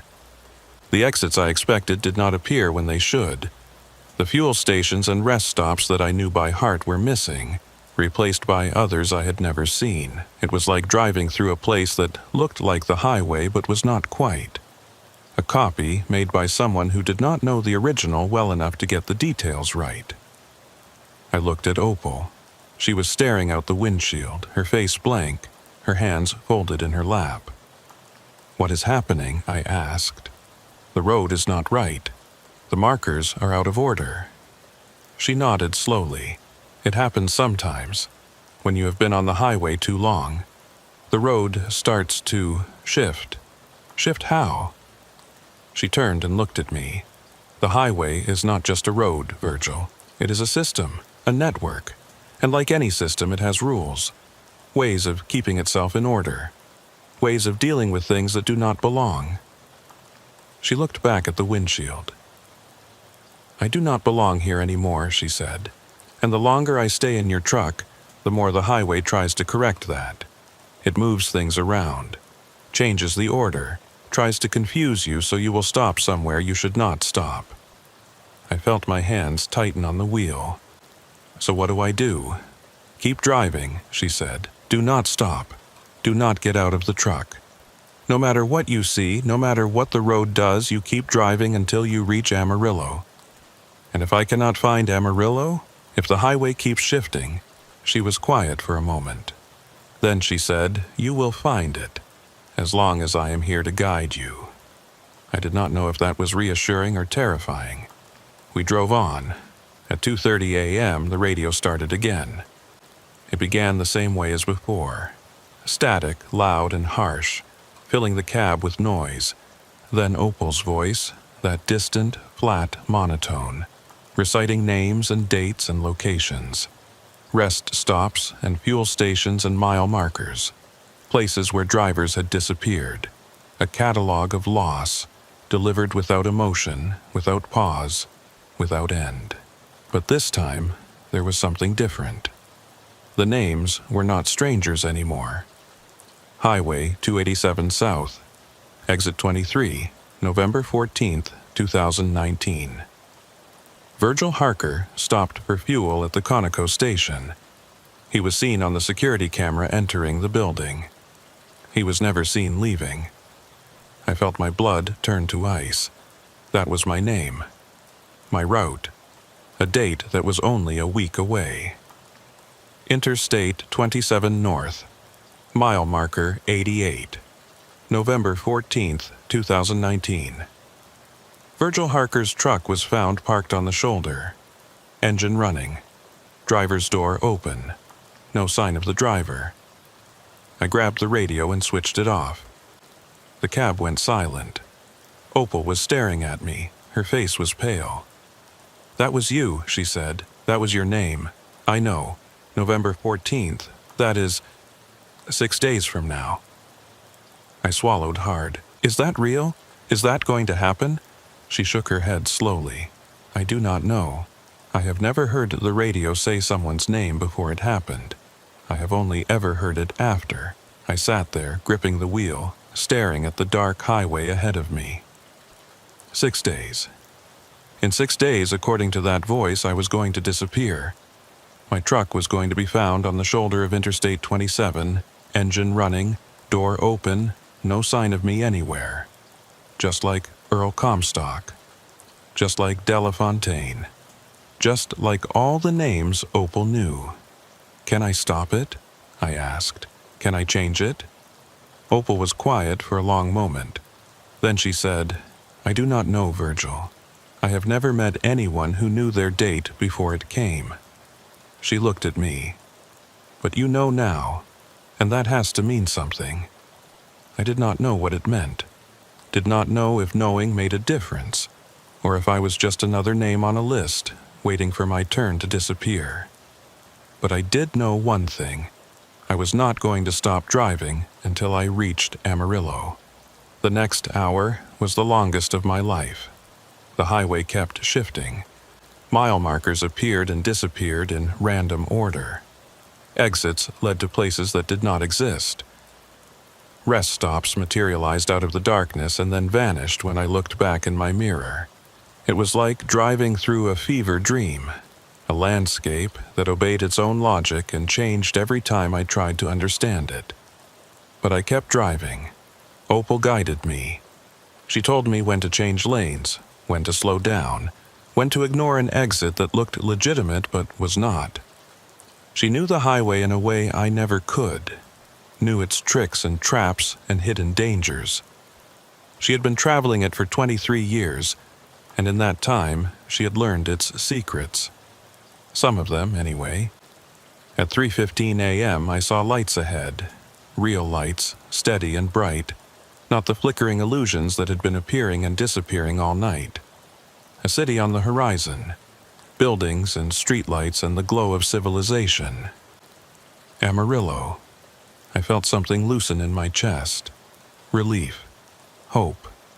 The sense that maybe, despite everything, I was going to make it. Then the engine died. No warning. No sputtering or coughing or gradual loss of power. One moment the engine was running, and the next moment it was not. The truck slowed, the power steering went heavy, and I had to fight the wheel to guide the rig onto the shoulder before it rolled to a stop. I sat there in the sudden silence, my hand still gripping the wheel, my heart pounding. I tried the ignition. Nothing. Tried it again. Nothing. The engine was dead, and no amount of turning the key was going to bring it back. I looked at Opal. She was staring straight ahead at the lights of Amarillo on the horizon. So close, maybe 5 miles away, maybe less. "What happened?" I asked. She shook her head. "The highway does not want you to reach the city. It is trying to stop you. By killing my engine, by making you get out of the truck." I understood then. The engine had not failed on its own. Something had stopped it. And now I was sitting on the shoulder of a dark highway with a dead truck and a city I could see but could not reach. If I got out to check the engine, I would disappear, just like all the others. "What do I do?" I asked. Opal turned and looked at me. There was something in her eyes I had not seen before. Sadness. Resignation. The look of someone who has seen this happen too many times to hope for a different outcome. "You stay in the truck," she said. "No matter what, you do not open that door." "For how long until morning?" She did not answer. "Opal, how long do I have to stay in the truck?" She looked away. "I do not know. I have never been with someone when this happened." I have only ever seen the trucks afterward. Empty, abandoned. The driver's gone. I sat there in the darkness, looking at the lights of Amarillo glowing on the horizon, so close I could almost touch them. 5 miles. In a car, that would be 5 minutes. On foot, maybe an hour.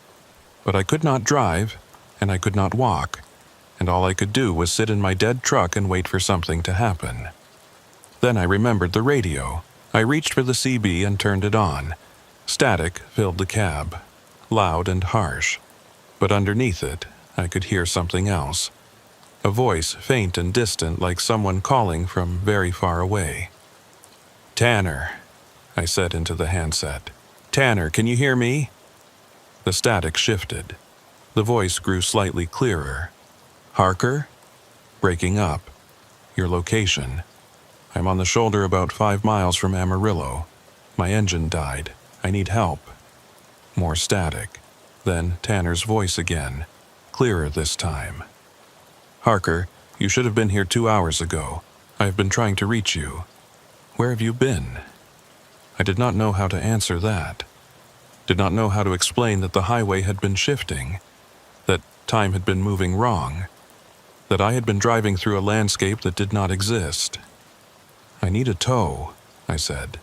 "Can you send someone to get me?" A pause, then Tanner's voice tight with worry. "Harker, there is something wrong with your signal. Your GPS is showing you in 3 different locations at once. Every time I try to lock onto you, you move." I looked at Opal. She was watching me, her face pale. "I am not moving," I said into the radio. "I am parked on the shoulder. I have not moved in 5 minutes." "According to my system, you have been moving all night," Tanner said. "Your route makes no sense, Harker. You have been going in circles. Backtracking. Jumping from one highway to another. I have never seen anything like it." I felt something cold settle in my stomach. "Just send a tow truck," I said. "Send it to the shoulder of Highway 287, 5 miles south of Amarillo. I will be here." A long pause. Then Tanner said, "I will try. But Harker, be careful. Something is not right about tonight. I have been getting reports from other drivers all night. Strange things on the highway. People seeing things that are not there." "I know," I said. "I have seen them too." I hung up the handset and sat back in my seat. Outside the windshield, the lights of Amarillo glowed on the horizon. Inside the cab, Opal sat motionless, her hands folded in her lap, her eyes fixed on something I could not see. "How long until the tow truck gets here?" she asked. "I do not know. Maybe 30 minutes, maybe an hour." She nodded slowly. "That might be enough time. Enough time for what?" She turned and looked at me. Her eyes were dark and sad, and there was something in them that made my chest tighten. "Enough time for me to tell you what you need to know," she said. "About November 14th, about how to stop it from happening." I stared at her. "You know how to stop it?" She nodded. "But there is a cost, Virgil. There is always a cost." "What kind of cost?" She was quiet for a long moment, looking at me with those dark, sad eyes. Then she reached out and put her hand on my arm. Her touch was cold. So cold it burned. "Someone has to take your place," she said. I did not understand at first. "What do you mean, take my place?" Opal pulled her hand back and folded it in her lap with the other one. "The highway needs a certain number of people," she said. "That is how it works. That is why there are always disappearances. It is not random, it is not accidents, it is the highway taking what it needs." She looked at me. Your name came up because someone else's name was supposed to be on the list, she said. Someone who avoided their date. Someone who cheated the system.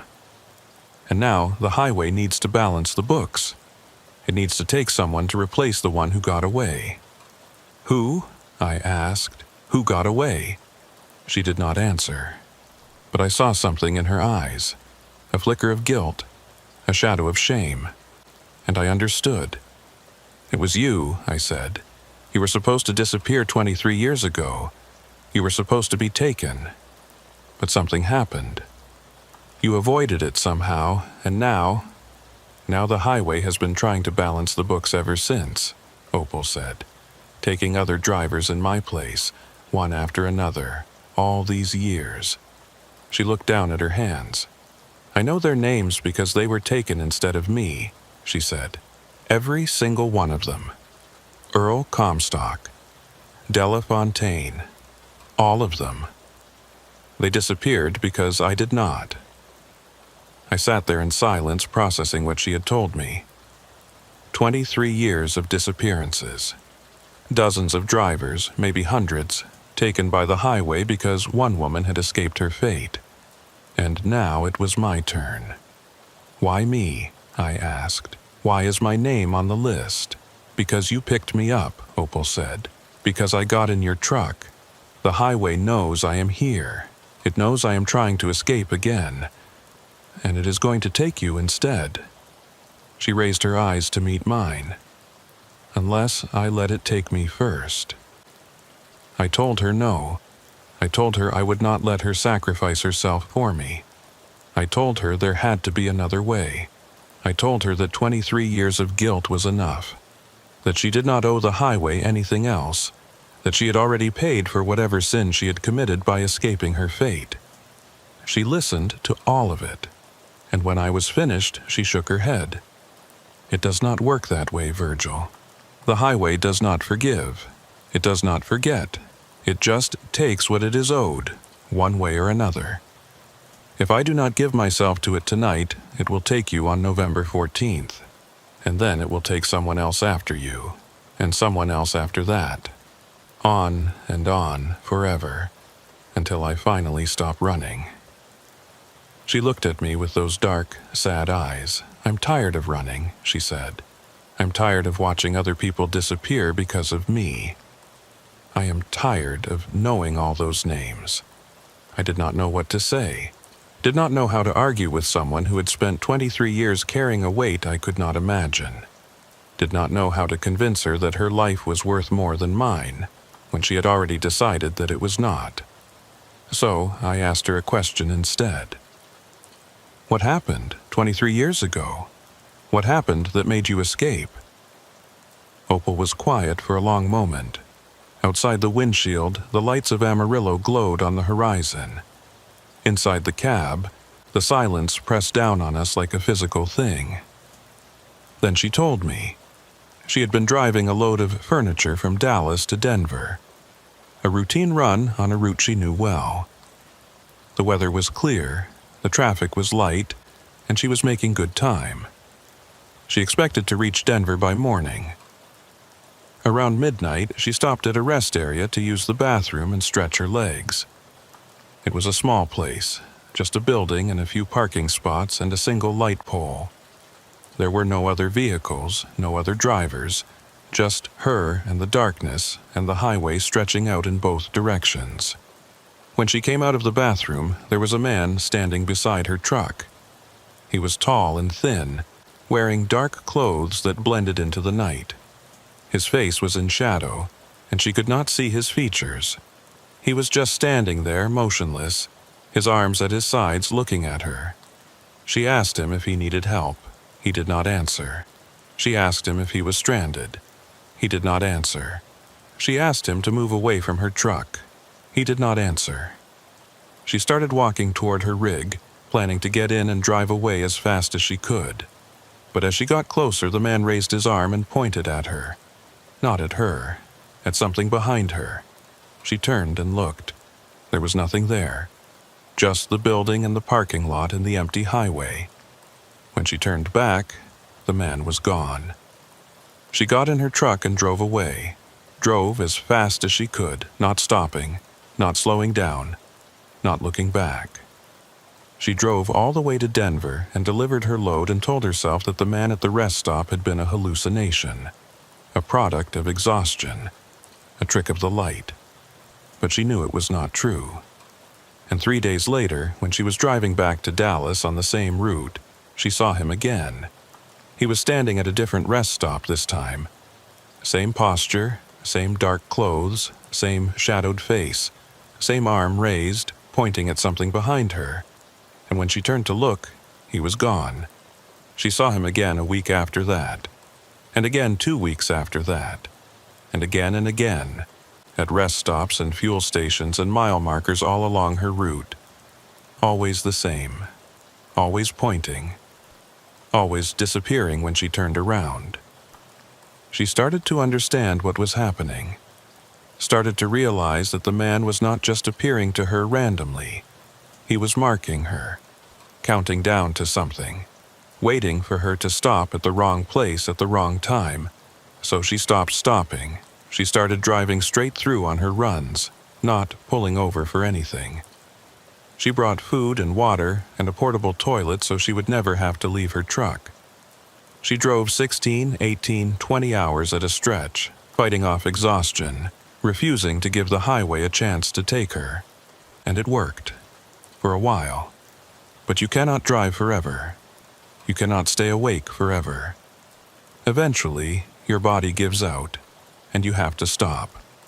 She made it 3 weeks before she could not go any longer.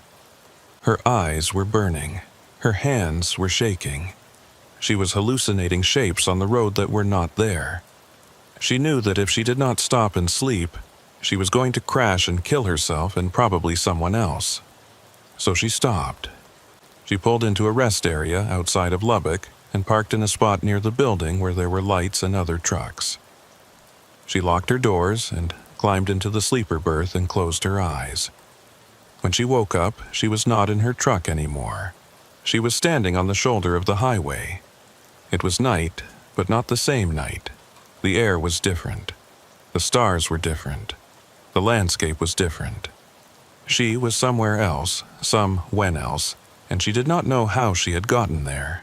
She started walking. She walked for what felt like hours, maybe days. She walked past rest stops and fuel stations and mile markers, and at every one, she saw them. The drivers who had disappeared, standing there motionless, their faces blank, waiting for something that never came. She understood then what had happened. The highway had taken her. She was supposed to be one of them now, one of the lost, standing at a rest stop forever, waiting. But something had gone wrong. She did not know what, did not know why.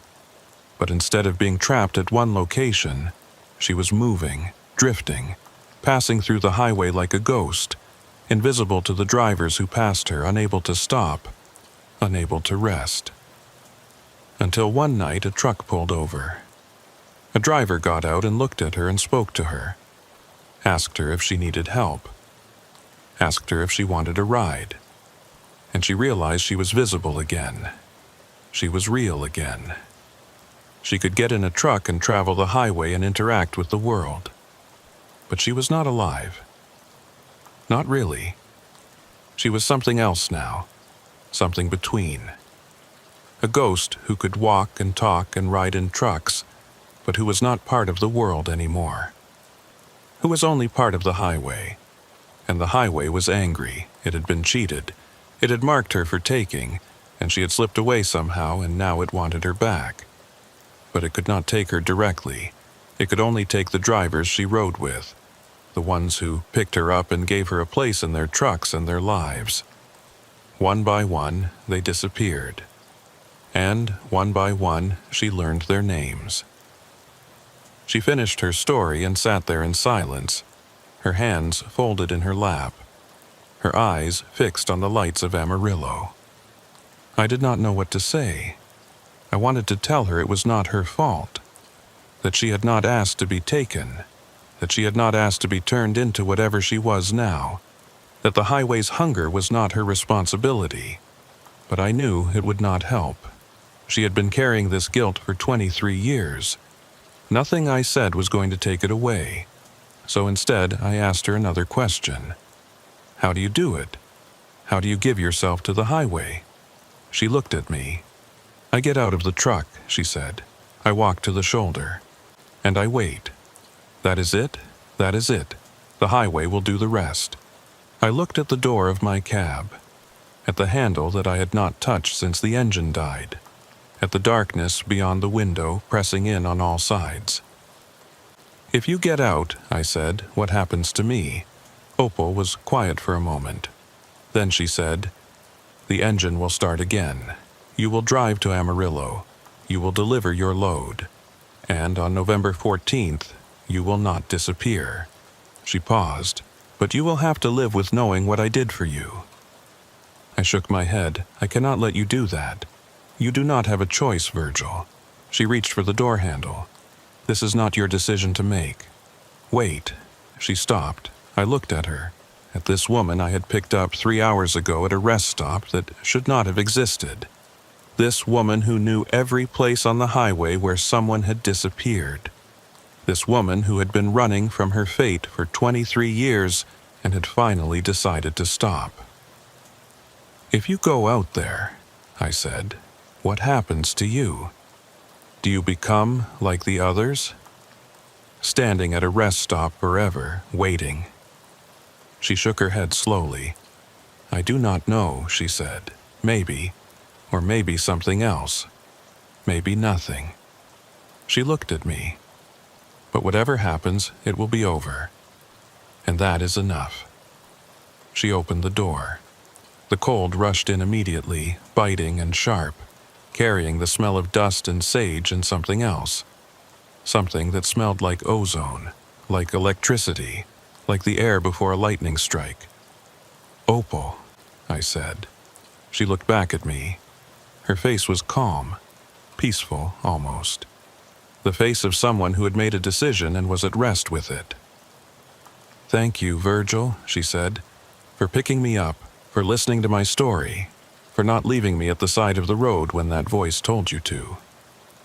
She smiled, and for a moment I could see who she had been 23 years ago. A trucker, a regular person. Someone who drove the highways and hauled loads, and lived her life without knowing that the road she traveled on was hungry. Drive safe, she said. Then she stepped out of the cab and closed the door behind her. I watched her walk away. She moved slowly, deliberately, her footsteps crunching on the gravel shoulder. She did not look back, did not hesitate, just walked toward the darkness at the edge of the highway, her figure growing smaller and smaller in my mirror. I wanted to call out to her, wanted to open my door and run after her and drag her back to the truck. Wanted to do something, anything, to stop what was about to happen. But I did not. I sat there in my cab and watched her walk away, and I did nothing. She reached the edge of the shoulder, stopped, stood there for a moment, her arms at her sides, her face turned toward the darkness. And then she was gone, not walked away, not faded into the distance. Gone. One moment she was standing there, and the next moment she was not. Like someone had switched off a light, like she had never existed at all.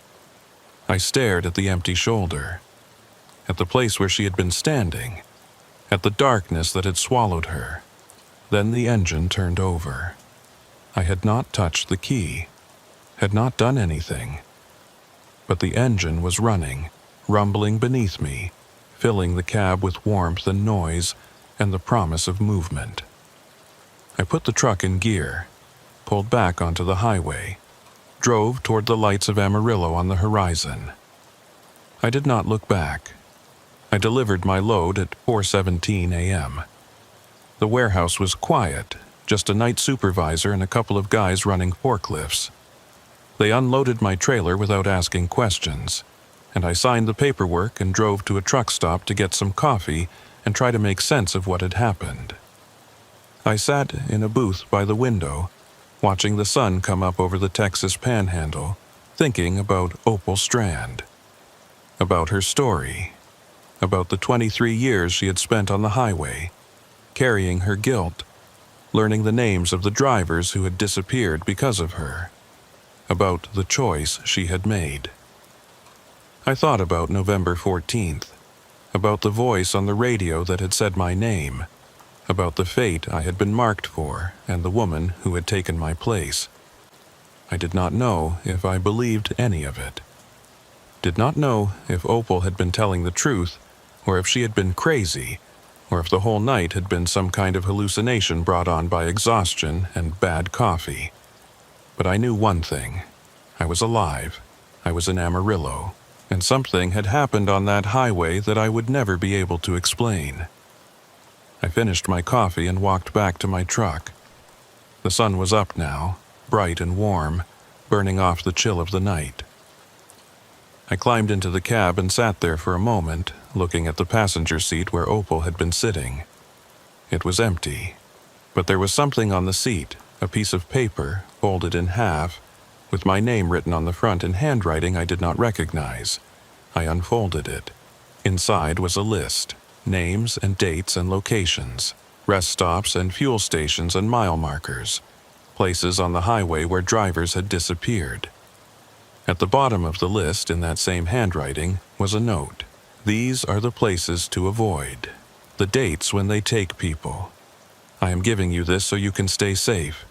So you can help others stay safe.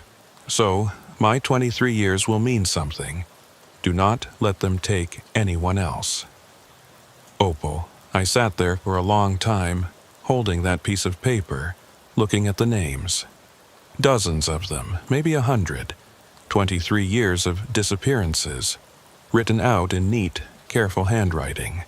A map of loss, a guide to survival, a gift from a woman who had finally stopped running. That was 6 months ago. I still drive the highways, still haul loads from El Paso to Amarillo and back, still pass the rest stops and fuel stations and mile markers where Opal told me people had disappeared.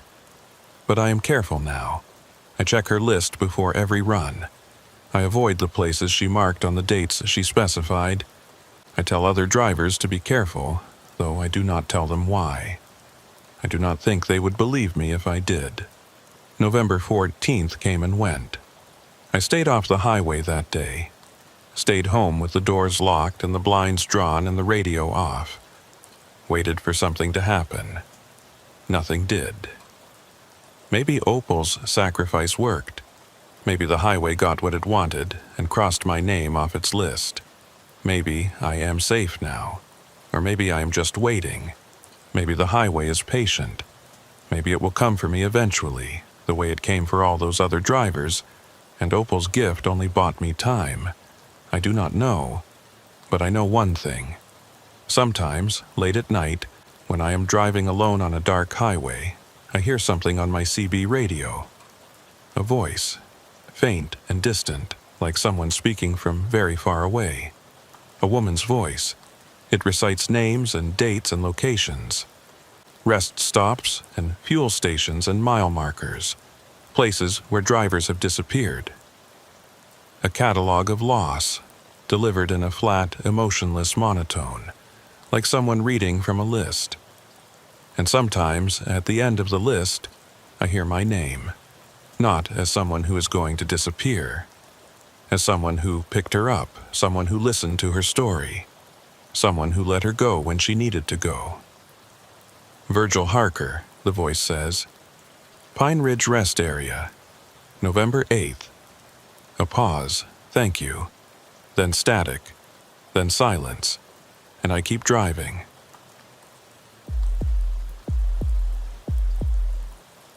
The first time I heard it, I thought something was wrong with my engine. My name is Kason Moreau, and I have been hauling freight across Louisiana and Texas for 14 years. In that time, I have learned to listen to my truck the way a doctor listens to a heartbeat. Every sound means something. Every rattle and hum and knock tells you something about what is happening under the hood. You learn to recognize the good sounds and the bad sounds, and you learn to pay attention when something changes. That September night, something changed. I was running a load of drilling equipment from Lake Charles to Houston, a route I had driven maybe 300 times over the years.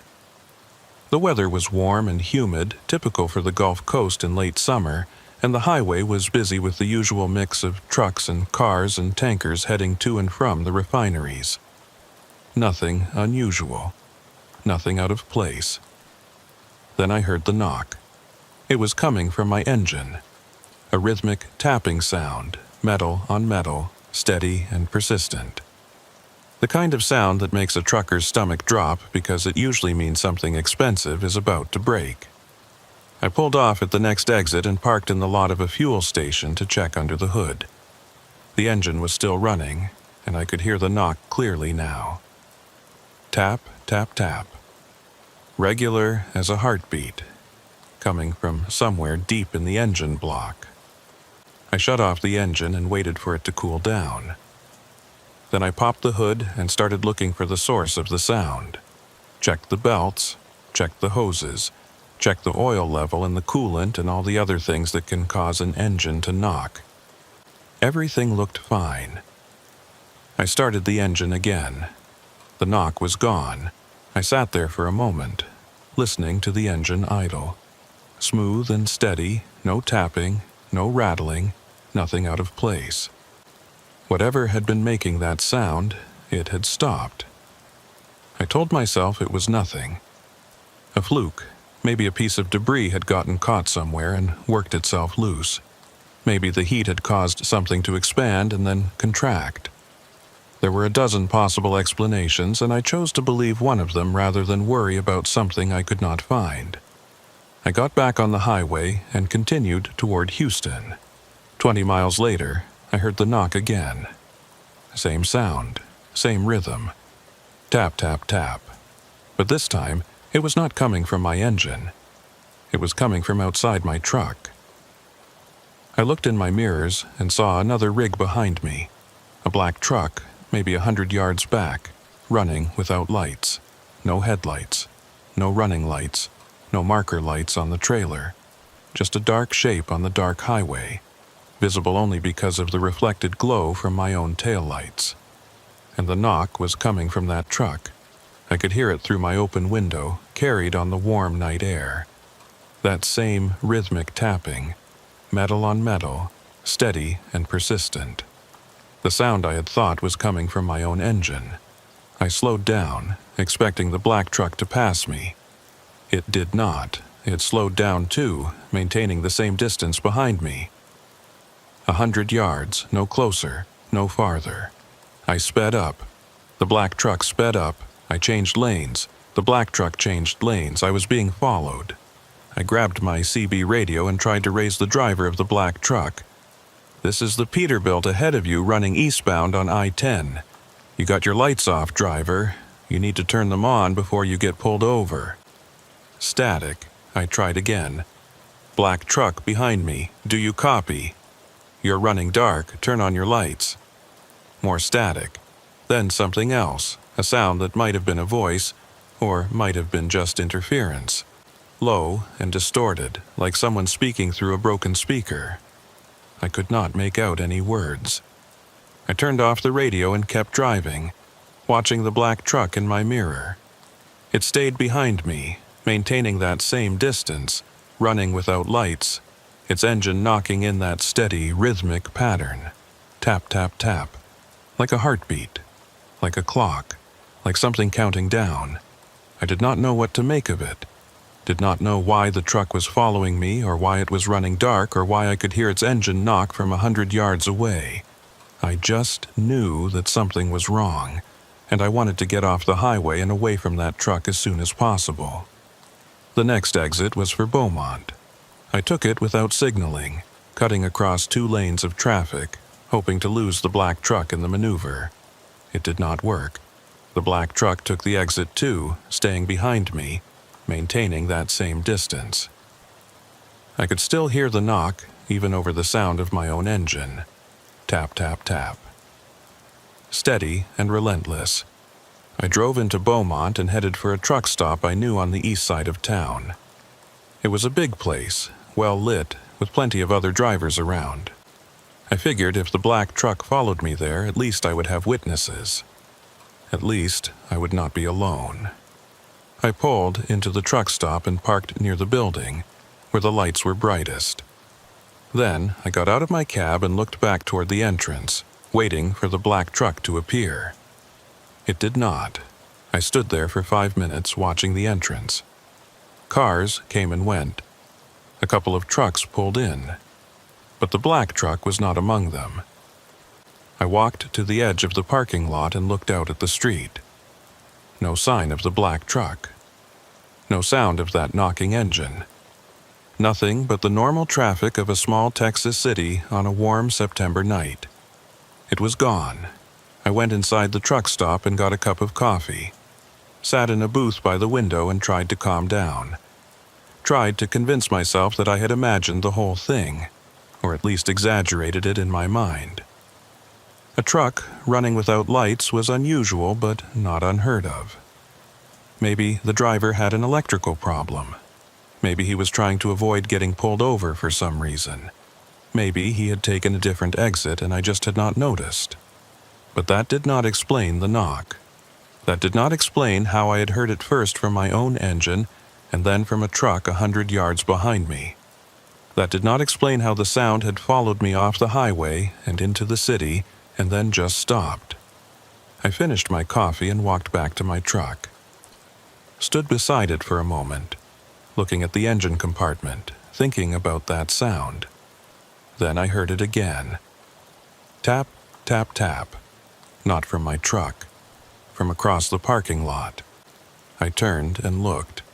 There was a truck parked in the far corner of the lot, away from the lights, in the shadows near the fence. A black truck, no lights, no signs of a driver. Just sitting there in the darkness, its engine running, that knocking sound coming from under the hood. I started walking toward it. I do not know why. Every instinct I had was telling me to get back in my truck and drive away, but something pulled me toward that black rig. Some need to understand what I was seeing, what I was hearing. Some need to know. I got about 50 feet away and stopped. The truck was old. Not vintage, just old. A model from the 1980s, maybe early 1990s. The paint was faded and dull, more gray than black in the dim light. The chrome was pitted with rust. The tires were worn down to almost nothing, and the engine was knocking, tap, tap, tap. That same sound, that same rhythm, coming from under the hood of this dead-looking truck that should not have been running at all. I took another step forward, then another. The engine stopped, the knocking stopped. The truck sat there in silence, dark and still, like it had never been running at all. I stood there for a long moment staring at the truck, waiting for something to happen. Nothing did. The truck just sat there. No sound, no movement, no sign of life. I turned and walked back to my own rig. Got in the cab. Started the engine. Drove out of that truck stop and back onto the highway without looking back. I made it to Houston by morning and delivered my load without any more incidents. Told myself the black truck had been a coincidence. Told myself the knocking sound had been some kind of acoustic trick. A sound bouncing off buildings or overpasses or something else that made it seem like it was coming from different places. Told myself there was a rational explanation for everything I had seen and heard. I almost believed it. 3 weeks later, I saw the truck again. I was in Shreveport this time, picking up a load of lumber for delivery to Baton Rouge. It was early evening, just after sunset, and I had stopped at a garage on the outskirts of town to get my brakes checked. They had been feeling soft on the last few runs, and I wanted to make sure everything was right before I got on the highway. The garage was a small place, just 2 bays and a waiting room with a coffee machine and some plastic chairs. The mechanic was a guy named Royce Callender, a big man in his 50s with grease-stained hands and a face that looked like it had seen a lot of hard years. He had been recommended to me by another driver, and his prices were fair, so I had started using him whenever I was in the Shreveport area. Royce put my truck up on the lift and started checking the brakes. I sat in the waiting room drinking bad coffee and looking out the window at the street. That was when I saw it. The black truck. It was parked across the street in the lot of an abandoned building. Same truck I had seen in Beaumont 3 weeks ago. Same faded paint. Same rusted chrome. Same worn tires. Sitting there in the shadows, no lights, no driver visible. And I could hear the knock. Even from across the street, even through the closed window of the waiting room, I could hear that sound. Tap, tap, tap, rhythmic and steady, coming from the engine of that dead-looking truck. I got up and walked outside, stood in the parking lot of the garage, staring at the black truck across the street. The knock was louder out here, clearer. That same metal-on-metal tapping that I had heard on the highway, that I had heard in the truck stop, that I had thought was coming from my own engine. Royce came out of the garage, wiping his hands on a rag. He saw me staring and followed my gaze to the black truck across the street. "Something wrong?" he asked. "That truck," I said. "Do you see it?" Royce squinted. "The black one." "Yeah, I see it." "What about it?" "Do you hear that? The knocking?" Royce was quiet for a moment, listening. Then he nodded slowly. "Yeah, I hear it. Sounds like a rod knock. Bad one, too. That engine is not long for this world." He looked at me. "Why? You know that truck?" I shook my head. "No, but I have seen it before, a few weeks ago in Beaumont. It followed me off the highway." Royce raised his eyebrows. "Followed you?" I told him the story. The knock I had heard on the highway, the black truck running without lights. The way it had followed me to the truck stop and then disappeared. The way I had found it parked in the shadows with its engine running and then watched it go silent. Royce listened without interrupting. When I finished, he was quiet for a long moment, looking at the black truck across the street. Then he said something that made my blood run cold. "That truck has been parked there for 3 days," he said. "I see it every morning when I open up and every night when I close down.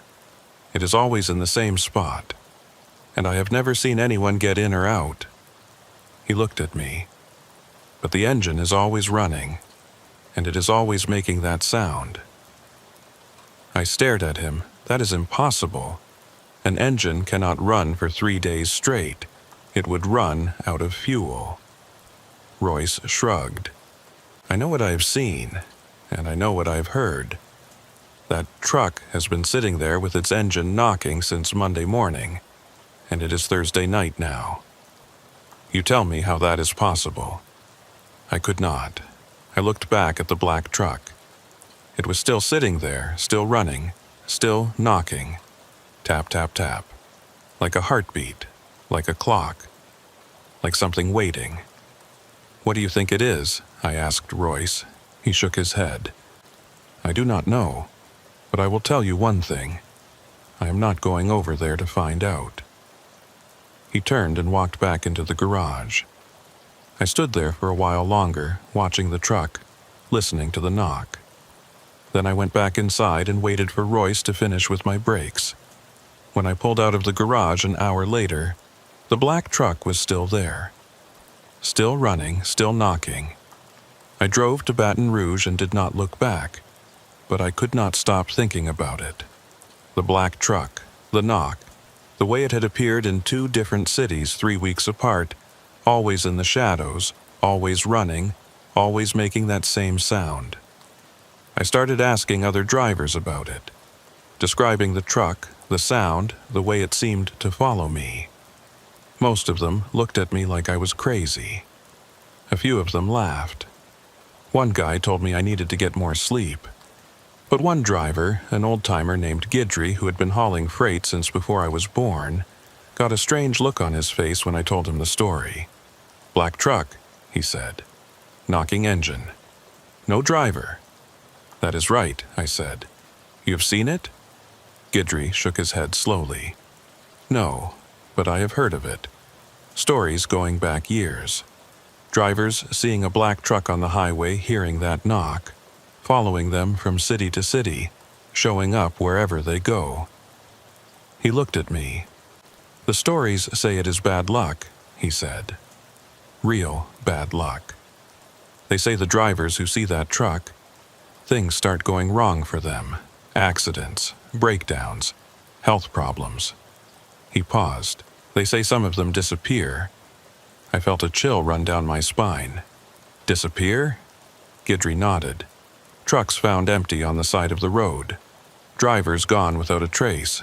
The stories say the black truck takes them." He leaned closer. "If I were you," he said, "I would find out what that truck wants, before it decides to take you too." I did not know what to say to that. Did not know if I believed him. Did not know if any of it was real or just old trucker legends. The kind of stories that get passed around at truck stops and grow with each telling. But I knew one thing. The next time I saw that black truck, I was not going to run away. I was going to find out what it wanted. I saw the truck again 2 weeks later. This time it was in Lafayette, parked behind a warehouse on the south side of town. I was delivering a load of pipe fittings to a supply company, and when I came around the corner of the building to check my trailer seals, there it was. Same black paint, same rusted chrome, same worn tires, sitting in the shadows with its engine running, that knocking sound drifting across the empty lot. Tap, tap, tap. I stood there for a moment, staring at it. My heart was pounding, my hands were sweating. Every instinct I had was telling me to get back in my truck and drive away, the same way I had driven away in Beaumont and Shreveport. But I had made a promise to myself. The next time I saw that truck, I was going to find out what it wanted. I started walking toward it. The knock got louder as I approached. Clearer. That same metal-on-metal tapping, rhythmic and steady, like a heartbeat or a clock or something counting down to 0. The sound filled my head, blocking out everything else. The traffic on the street, the hum of the warehouse generators, my own footsteps on the cracked asphalt. I got within 20 feet of the truck and stopped. Up close, it looked even worse than I remembered. The paint was not just faded, it was flaking off in patches, revealing bare metal underneath that was spotted with rust. The windows were tinted so dark I could not see inside. The tires were bald, the rubber cracked and split in places. This truck should not have been on the road. Should not have been running at all. But it was running. The engine was turning over, slow and labored, like something that was barely alive but refusing to die. And that knock was coming from somewhere deep inside, a sound that did not belong to any mechanical problem I knew. I walked around to the back of the truck to look at the license plate. It was covered in something. A thick, black substance that looked like oil or grease smeared across the plate so completely that I could not read any of the numbers or letters. Could not even tell what state it was from. I reached out to wipe some of it away. The moment my fingers touched the plate, the engine stopped. The knock stopped. The truck went silent. I stood there with my hand on the plate, frozen, waiting for something to happen. The black substance was slick under my fingers, warm, almost hot, like it had been heated from inside. It smelled like petroleum and something else, something organic, something that made my stomach turn. I pulled my hand back and looked at my fingers. They were coated in the black stuff, thick and sticky, and when I tried to wipe them on my jeans, it would not come off. It just smeared, spreading across my palm, staining my skin. I looked back at the plate. I had cleared a small section, maybe 2 inches, and I could see part of a letter underneath. An M, maybe, or an N. But the rest was still covered, still hidden beneath that thick black layer. I reached out to wipe more of it away. The engine started. I jumped back, my heart hammering in my chest. The engine was running again, that slow, labored turnover, and the knock had started again too. Tap, tap, tap. Louder now. Faster. Like something had woken up. I backed away from the truck. 1 step, 2 steps, 3. The knock slowed down, returned to its original rhythm. Tap, tap, tap. Steady and patient. I turned and walked back to my own truck. Got in the cab, started the engine. Drove out of that lot without looking back, but I could not stop thinking about what I had felt when I touched that plate. The warmth, the slickness, the way it had clung to my skin like it was alive. And I could not stop thinking about the letter I had seen underneath, that M or N, part of a license plate that someone had gone to a lot of trouble to hide. I spent the next week asking questions. I talked to drivers at truck stops, talked to mechanics at garages, talked to dispatchers and dock workers and anyone else who might have seen a black truck with a knocking engine and an oil-covered plate. Most of them had not, but a few of them had stories. A driver in Baton Rouge told me he had seen a truck matching that description on I-10 near the Atchafalaya Basin. It had been running without lights, same as when I had seen it, and when he tried to pass it, it had sped up to match his speed. He had driven for 20 miles with that truck beside him before it finally dropped back and disappeared. A mechanic in New Iberia told me a black truck had been towed into his shop 6 months ago with a seized engine. He had told the driver it would take a week to fix, but when he came in the next morning, the truck was gone. No one had seen it leave. No one had paid the bill. It was just gone. And the only thing left behind was a puddle of black oil on the floor of his bay. A dispatcher in Morgan City told me she had gotten a call from one of her drivers in the middle of the night 3 years ago. He had been panicked, almost incoherent, talking about a black truck that was following him. A truck with a knocking engine that would not leave him alone. She had tried to calm him down, tried to get his location, but the call had cut off and she'd never heard from him again. His truck was found 2 days later on a back road outside of Houma. Empty, no sign of the driver, no sign of a struggle. Just an empty cab and a cargo that was never delivered. The more stories I heard, the more I realized that this truck had been out there for years, maybe decades, following drivers, appearing in different cities, always with that knocking engine, always with that oil-covered plate, and sometimes the drivers it followed disappeared. I thought about what Guidry had told me. The black truck takes them. I had not believed him then. I was starting to believe him now. I saw Roy's calendar again on my next run through Shreveport. I stopped at his garage to get my oil changed and to ask him if the black truck was still parked across the street. He told me it was not. It had disappeared 3 days after I had seen it, same as the driver in New Iberia had described. One morning it was there, the next morning it was gone. No one had seen it leave. But Royce had something else to tell me. I did some asking around after you left, he said. About that truck, about the stories. He leaned against my rig, his arms folded across his chest. There is a woman up in Natchitoches who knows about it, he said. Runs a motel off Highway 1. Old place. Been there for 50 years or more. Drivers stay there sometimes. The ones who are passing through and need a place to sleep. He looked at me. Her name is Mina Ehrlich, and they say she knows things about that truck. Things nobody else knows. What kind of things? Royce shook his head. I do not know, but if you want answers, she is the one to talk to. He gave me directions to the motel and wished me luck. I thanked him and got back on the road. Natchitoches was about an hour north of Shreveport, a small city on the Cane River that had been around since before Louisiana was part of the United States. I had driven through it many times, but had never stopped. Never had a reason to. Now I did. The motel was on the outskirts of town, set back from the highway behind a row of cypress trees. It was an old place, like Royce had said, with a long, low building and a neon sign that flickered in the evening light. Pelican Motor Lodge, vacancy. I pulled into the parking lot and shut off my engine. There were a few cars parked in front of the rooms, but no other trucks. The place was quiet, peaceful. The kind of spot where you could get a good night's sleep without worrying about highway noise or lot lizards or any of the other problems that come with truck stop parking. I walked into the office.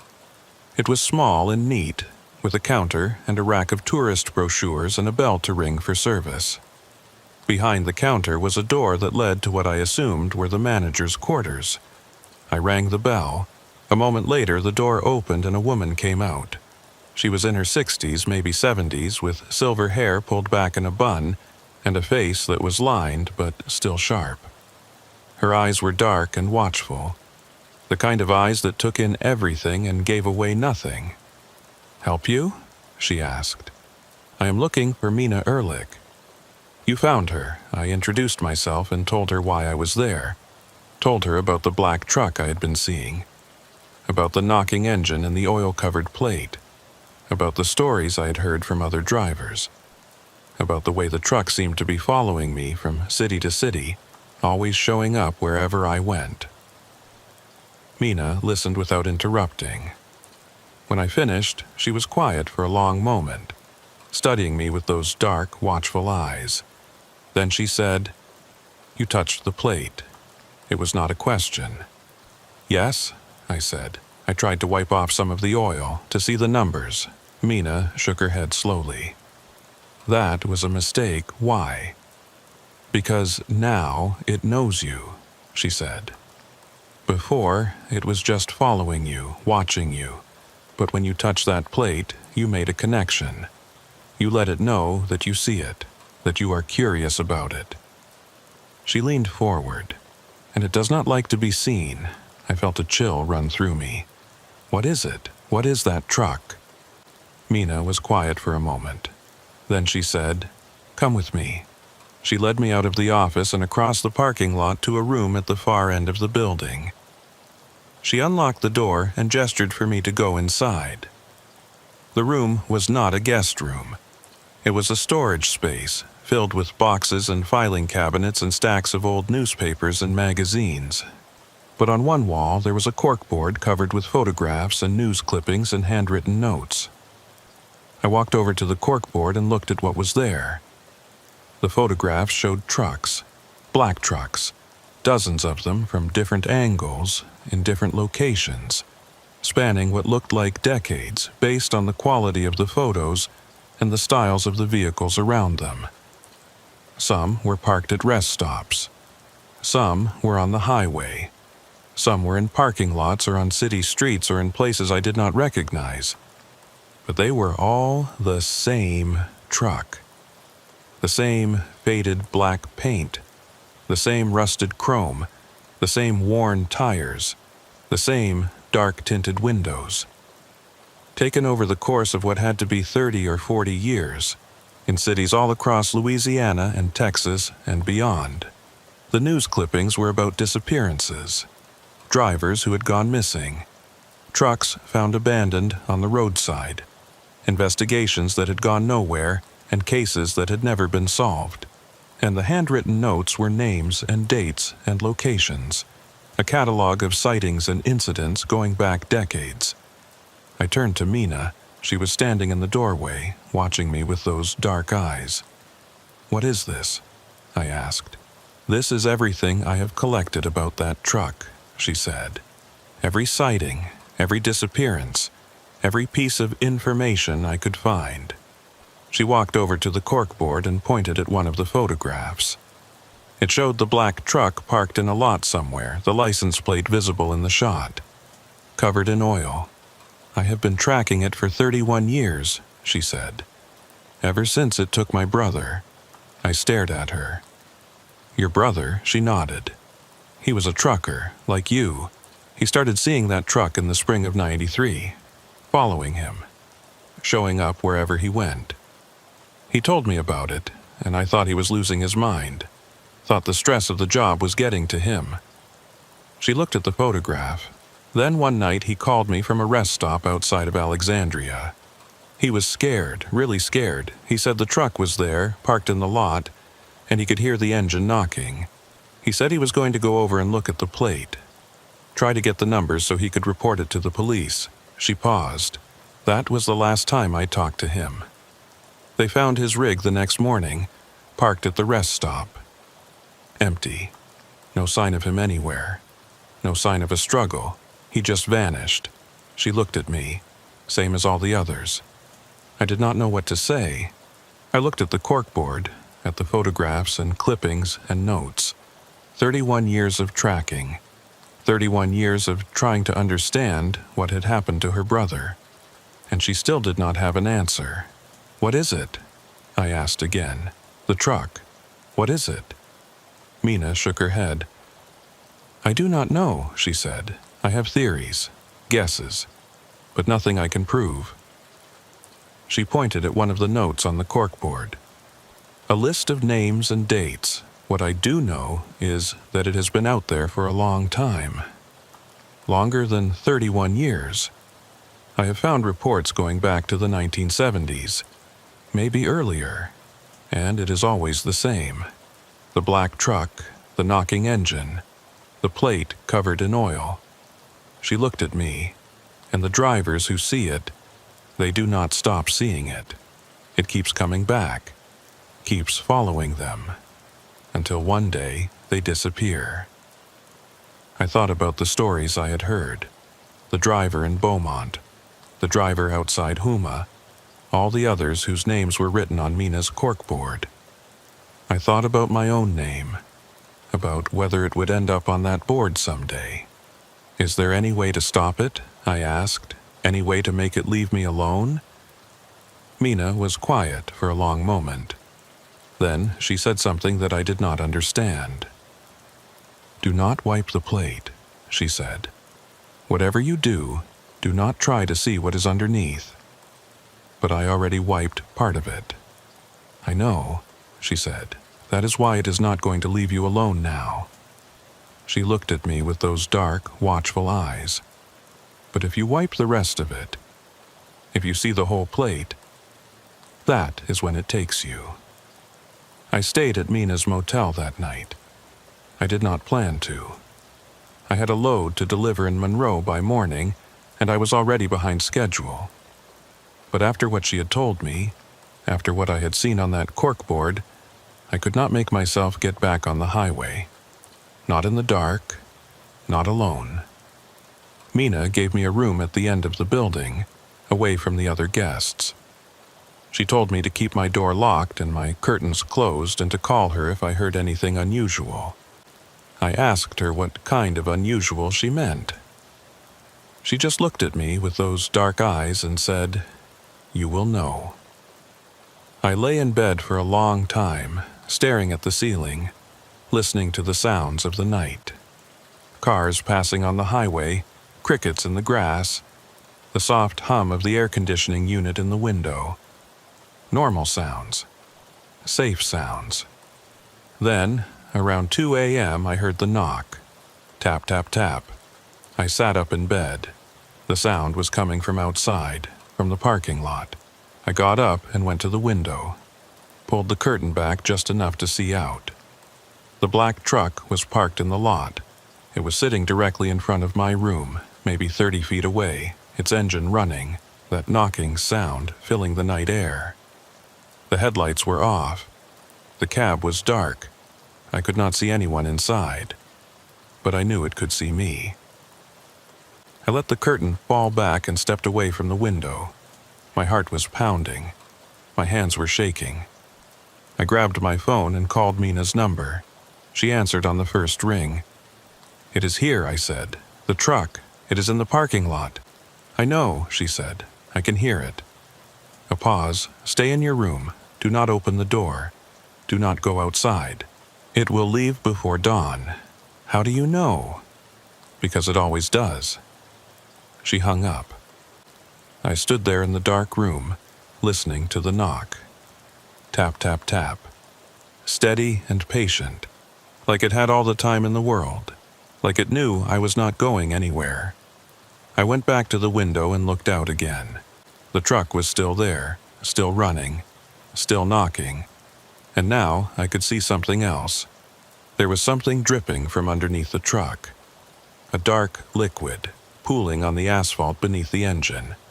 At first, I thought it was oil, but it was spreading too fast, too far, covering too much ground. And it was not black like oil. It was darker than that, darker than anything I had ever seen. The liquid spread across the parking lot, flowing toward my room, toward my door, like it was reaching for me. I backed away from the window. The knock got louder, faster. Tap, tap, tap, tap, tap. And then, underneath the knock, I heard something else. A voice, faint and distant, like someone calling from very far away. I could not make out the words, could not even tell if it was a man or a woman. Just a voice, calling, calling, somewhere inside that sound. I put my hands over my ears and sat down on the bed, closed my eyes, tried to block out the knock and the voice and the image of that dark liquid spreading toward my door. I do not know how long I sat there. Minutes, hours. Time did not seem to work right. The knock kept going, and the voice kept calling, and the night stretched on and on without end. Then, just as suddenly as it had started, it stopped. The knock stopped. The voice stopped. Everything went quiet. I opened my eyes and looked at the clock on the nightstand. 5:47 a.m. Almost dawn. I went to the window and looked out. The truck was gone.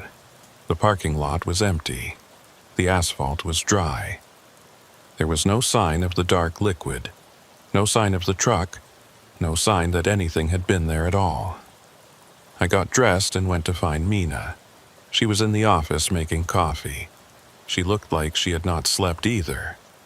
"It comes here sometimes," she said when I walked in, "when there is someone staying who has seen it, who has touched it." She poured 2 cups and handed me one. It came for my brother the same way, the night before he disappeared. It parked outside his room and sat there all night, knocking. He called me at 3 a.m., terrified. I told him to stay inside. I told him it would leave at dawn. She looked down at her coffee. He did not listen. I sat down across from her. "What happened?" She was quiet for a moment. Then she said, "He went outside. He said he could not take it anymore, the sound, the waiting. He said he was going to go look at the plate, get the numbers, find out once and for all what that truck was." She raised her eyes to meet mine. I was on the phone with him when he did it. I heard him walking across the parking lot. I heard the knock getting louder. And then I heard him say something. Just one word. "What word?" Mina's face was pale. He said, "Oh." She set down her coffee cup. And then the line went dead. And I never heard from him again. I sat there processing what she had told me. Her brother had wiped the plate, had seen what was underneath. And whatever he had seen, it had taken him. I thought about the letter I had uncovered, the M or N, part of whatever was hidden beneath that oil. "What is on that plate?" I asked. "What did he see?" Mina shook her head. "I do not know.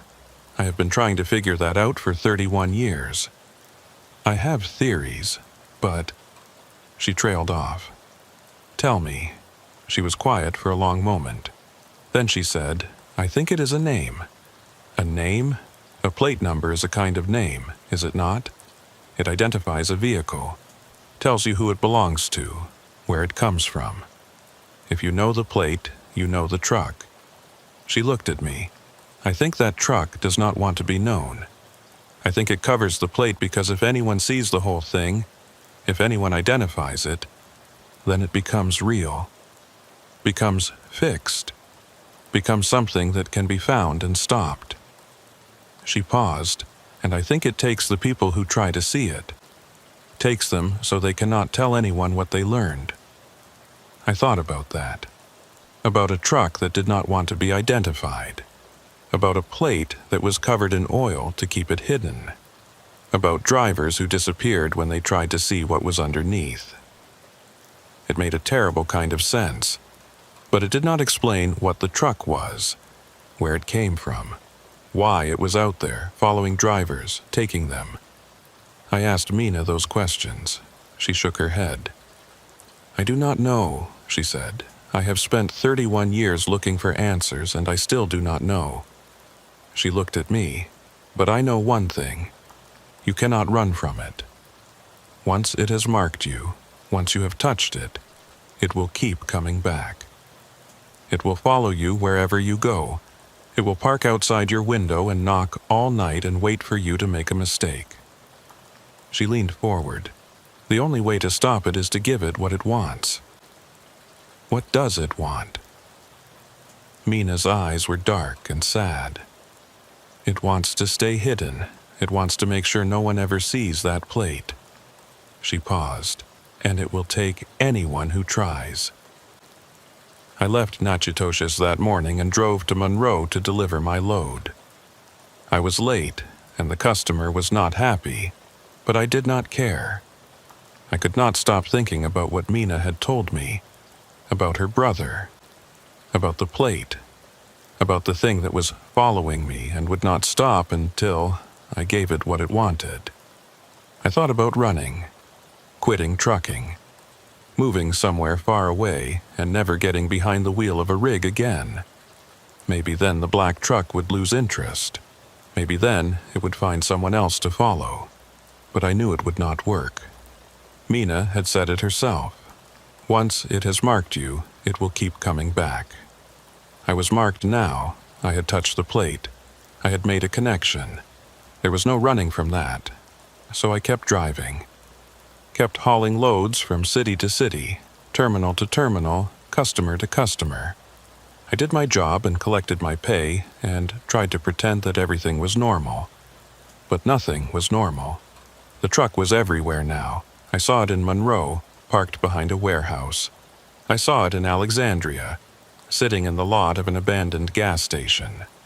I saw it in Lake Charles and Beaumont and Houston and every other city on my route. Sometimes it was close. Sometimes it was far away. But it was always there, always watching, always knocking. Tap, tap, tap. The sound followed me everywhere.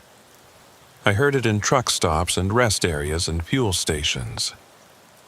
I heard it in motel parking lots and loading docks and customer warehouses. I heard it when I was driving and when I was sleeping and when I was sitting in a diner trying to eat a meal. Tap, tap, tap. It was driving me crazy. I stopped sleeping, stopped eating, stopped talking to other drivers. I just drove and listened to the knock and waited for the black truck to appear in my mirrors. 3 weeks after I left Natchitoches, I called Mina. "I cannot take it anymore," I told her. "The sound, the waiting. I have to do something." She was quiet for a moment. Then she said, "What are you thinking of doing?" "I am thinking of looking at the plate." Silence. "Kaysen, I know what you told me. I know what happened to your brother. But I cannot live like this. I cannot spend the rest of my life being followed by that thing, listening to that sound, waiting to disappear." I took a breath. At least if I look at the plate, it will be over, one way or another. Mina did not say anything for a long time. I could hear her breathing on the other end of the line. Could hear the weight of 31 years in that breath. Then she said, "If you are going to do it here." "What?" "Come back to Natchitoches, come back to the motel. If you are going to look at that plate, I want to be there. I want to see what happens." She paused. "And if you disappear, I want to know where you went." I told her I would be there in 2 days. I had a load to deliver in Shreveport first, and then I would come. She told me to be careful. She told me not to do anything until I got there. I told her I would not. But that night, parked at a truck stop outside of Shreveport, I heard the knock again. Louder than before. Closer than before. Tap, tap, tap. I looked in my mirror and saw the black truck parked 2 spaces behind me. Engine running, lights off. That dark liquid dripping from underneath, spreading across the asphalt. And I knew I was not going to make it to Nachitoshi's. The truck was not going to wait that long. I got out of my cab. I do not know why. I had promised Mina I would wait. I had told myself I would be smart, be careful, not take any chances. But the knock was so loud, so close, and I was so tired of hearing it. I walked toward the black truck. The knock got louder with each step, faster. Tap, tap, tap, tap, tap, like a heartbeat speeding up, like something getting excited. I reached the back of the truck and looked at the plate. It was covered in that black substance, same as before. Thick and slick and warm. I could feel the heat coming off it, even from a foot away. I raised my hand. I thought about Mina's brother, about the word he had said before he disappeared. Oh, like he had seen something, like he had understood something.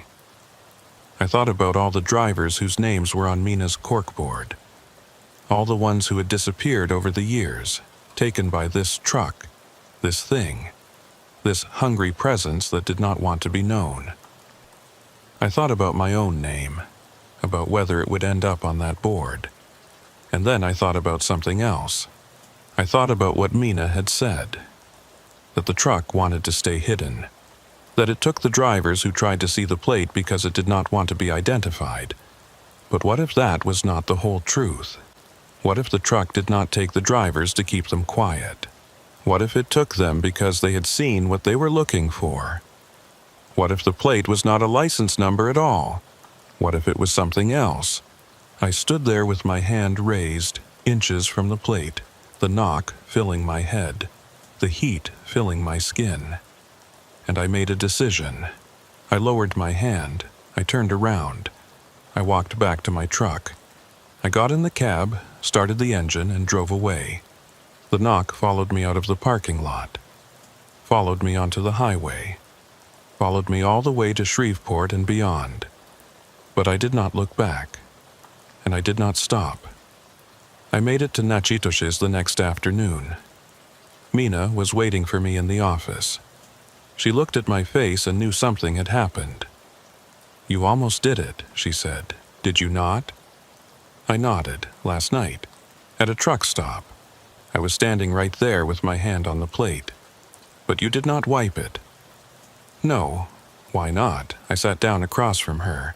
"Because I realized something. You said the truck takes drivers to keep them from seeing the plate, to keep itself hidden." "Yes.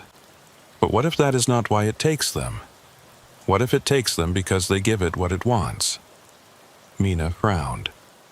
"I do not understand." I leaned forward. "What if the plate is not hiding the truck's identity?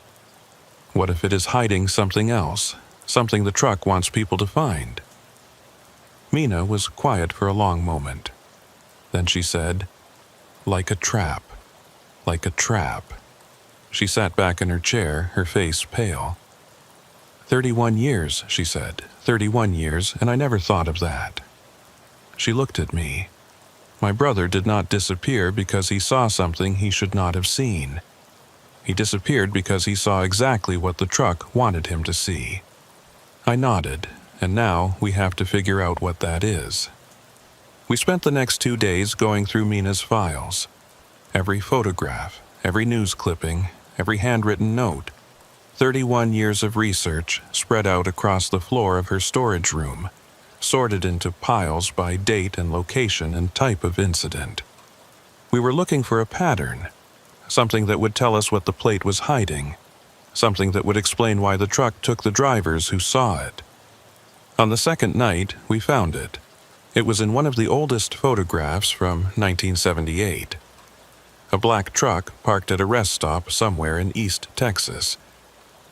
The image was grainy and faded, but you could see the plate clearly. It was not covered in oil, not hidden. Just a normal license plate clearly visible in the shot. Mina had never noticed it before. In 31 years of collecting these photographs, she had never thought to look at the plates. She had assumed they were all covered, all hidden, because that was how she had always seen the truck. But this one was not. I leaned close to the photograph, squinting at the faded numbers and letters.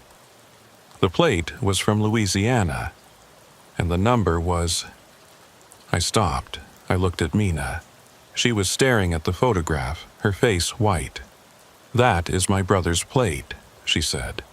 "What? That number? That is the license plate for my brother's truck, the one he was driving when he disappeared."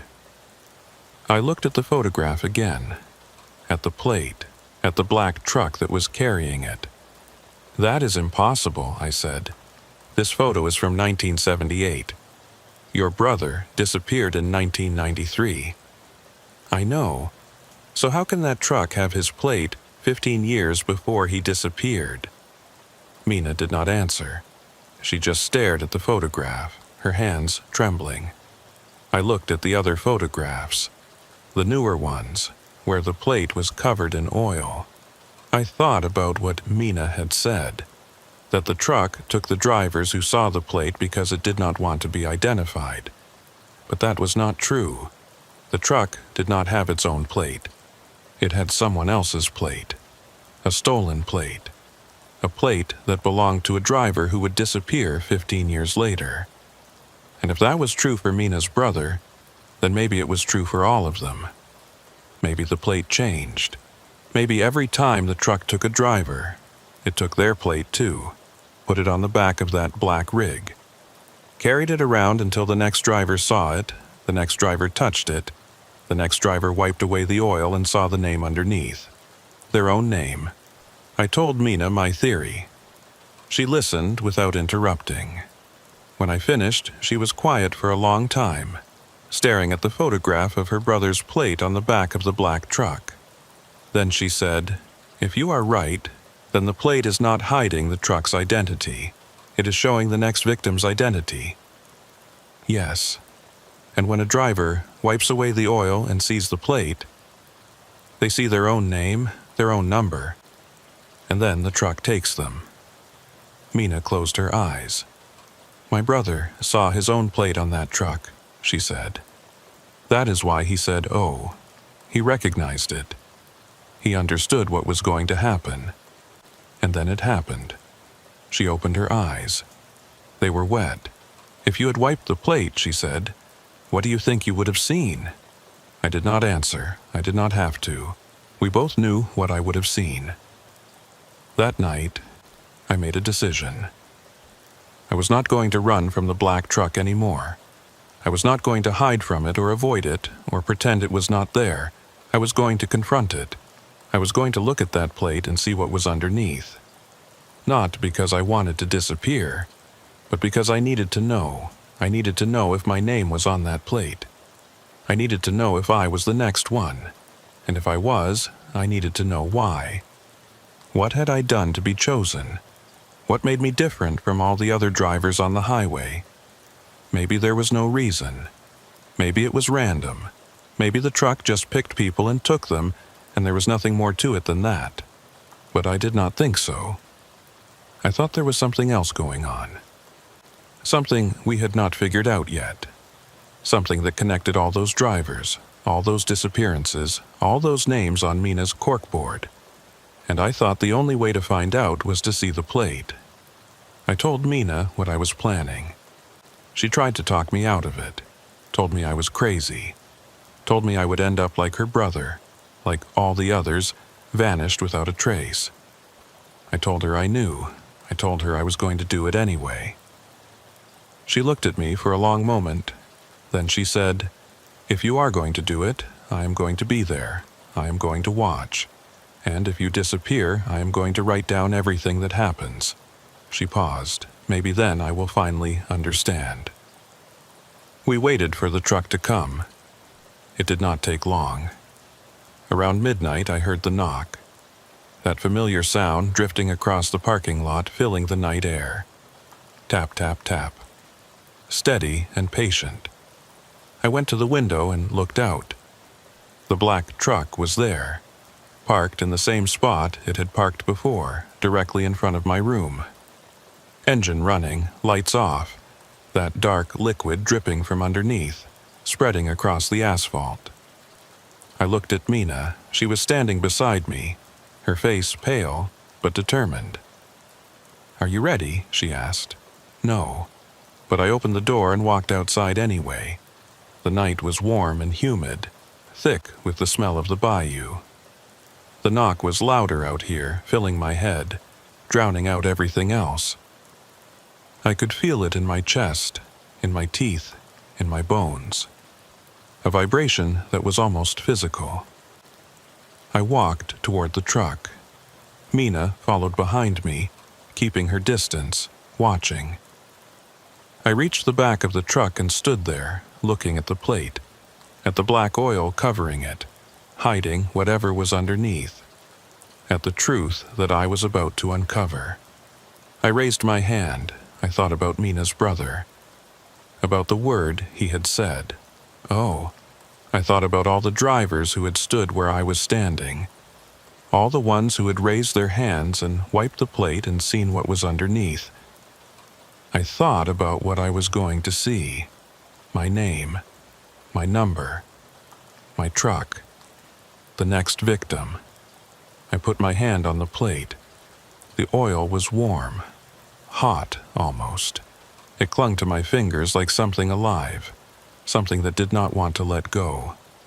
I could feel it pulsing under my touch, throbbing in rhythm with the knock. Tap, tap, tap. I started to wipe.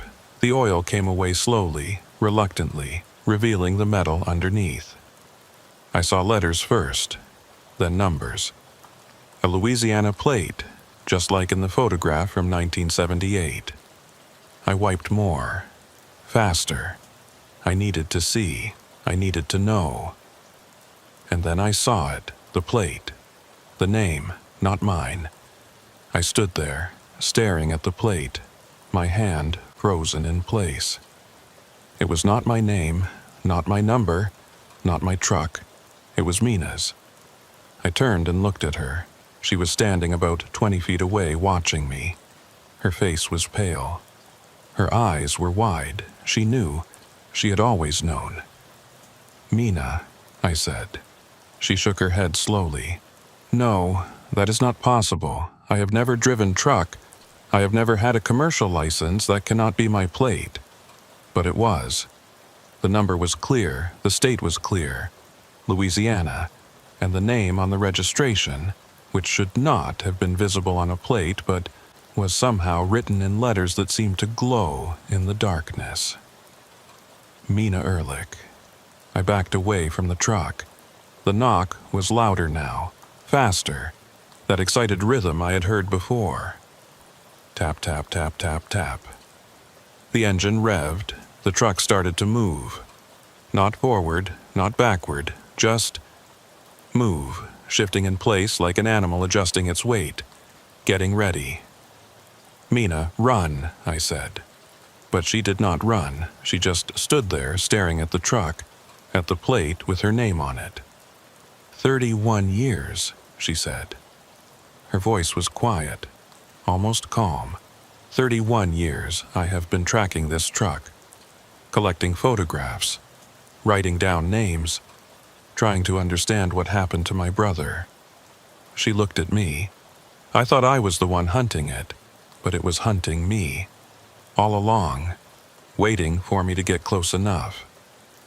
The truck revved again. The knock was deafening now. "Mina." She shook her head. "It was never going to take you, Kaysen. You were just the bait, the thing that would bring me here, bring me close enough to see." She looked back at the truck. My brother did not see his own name on that plate.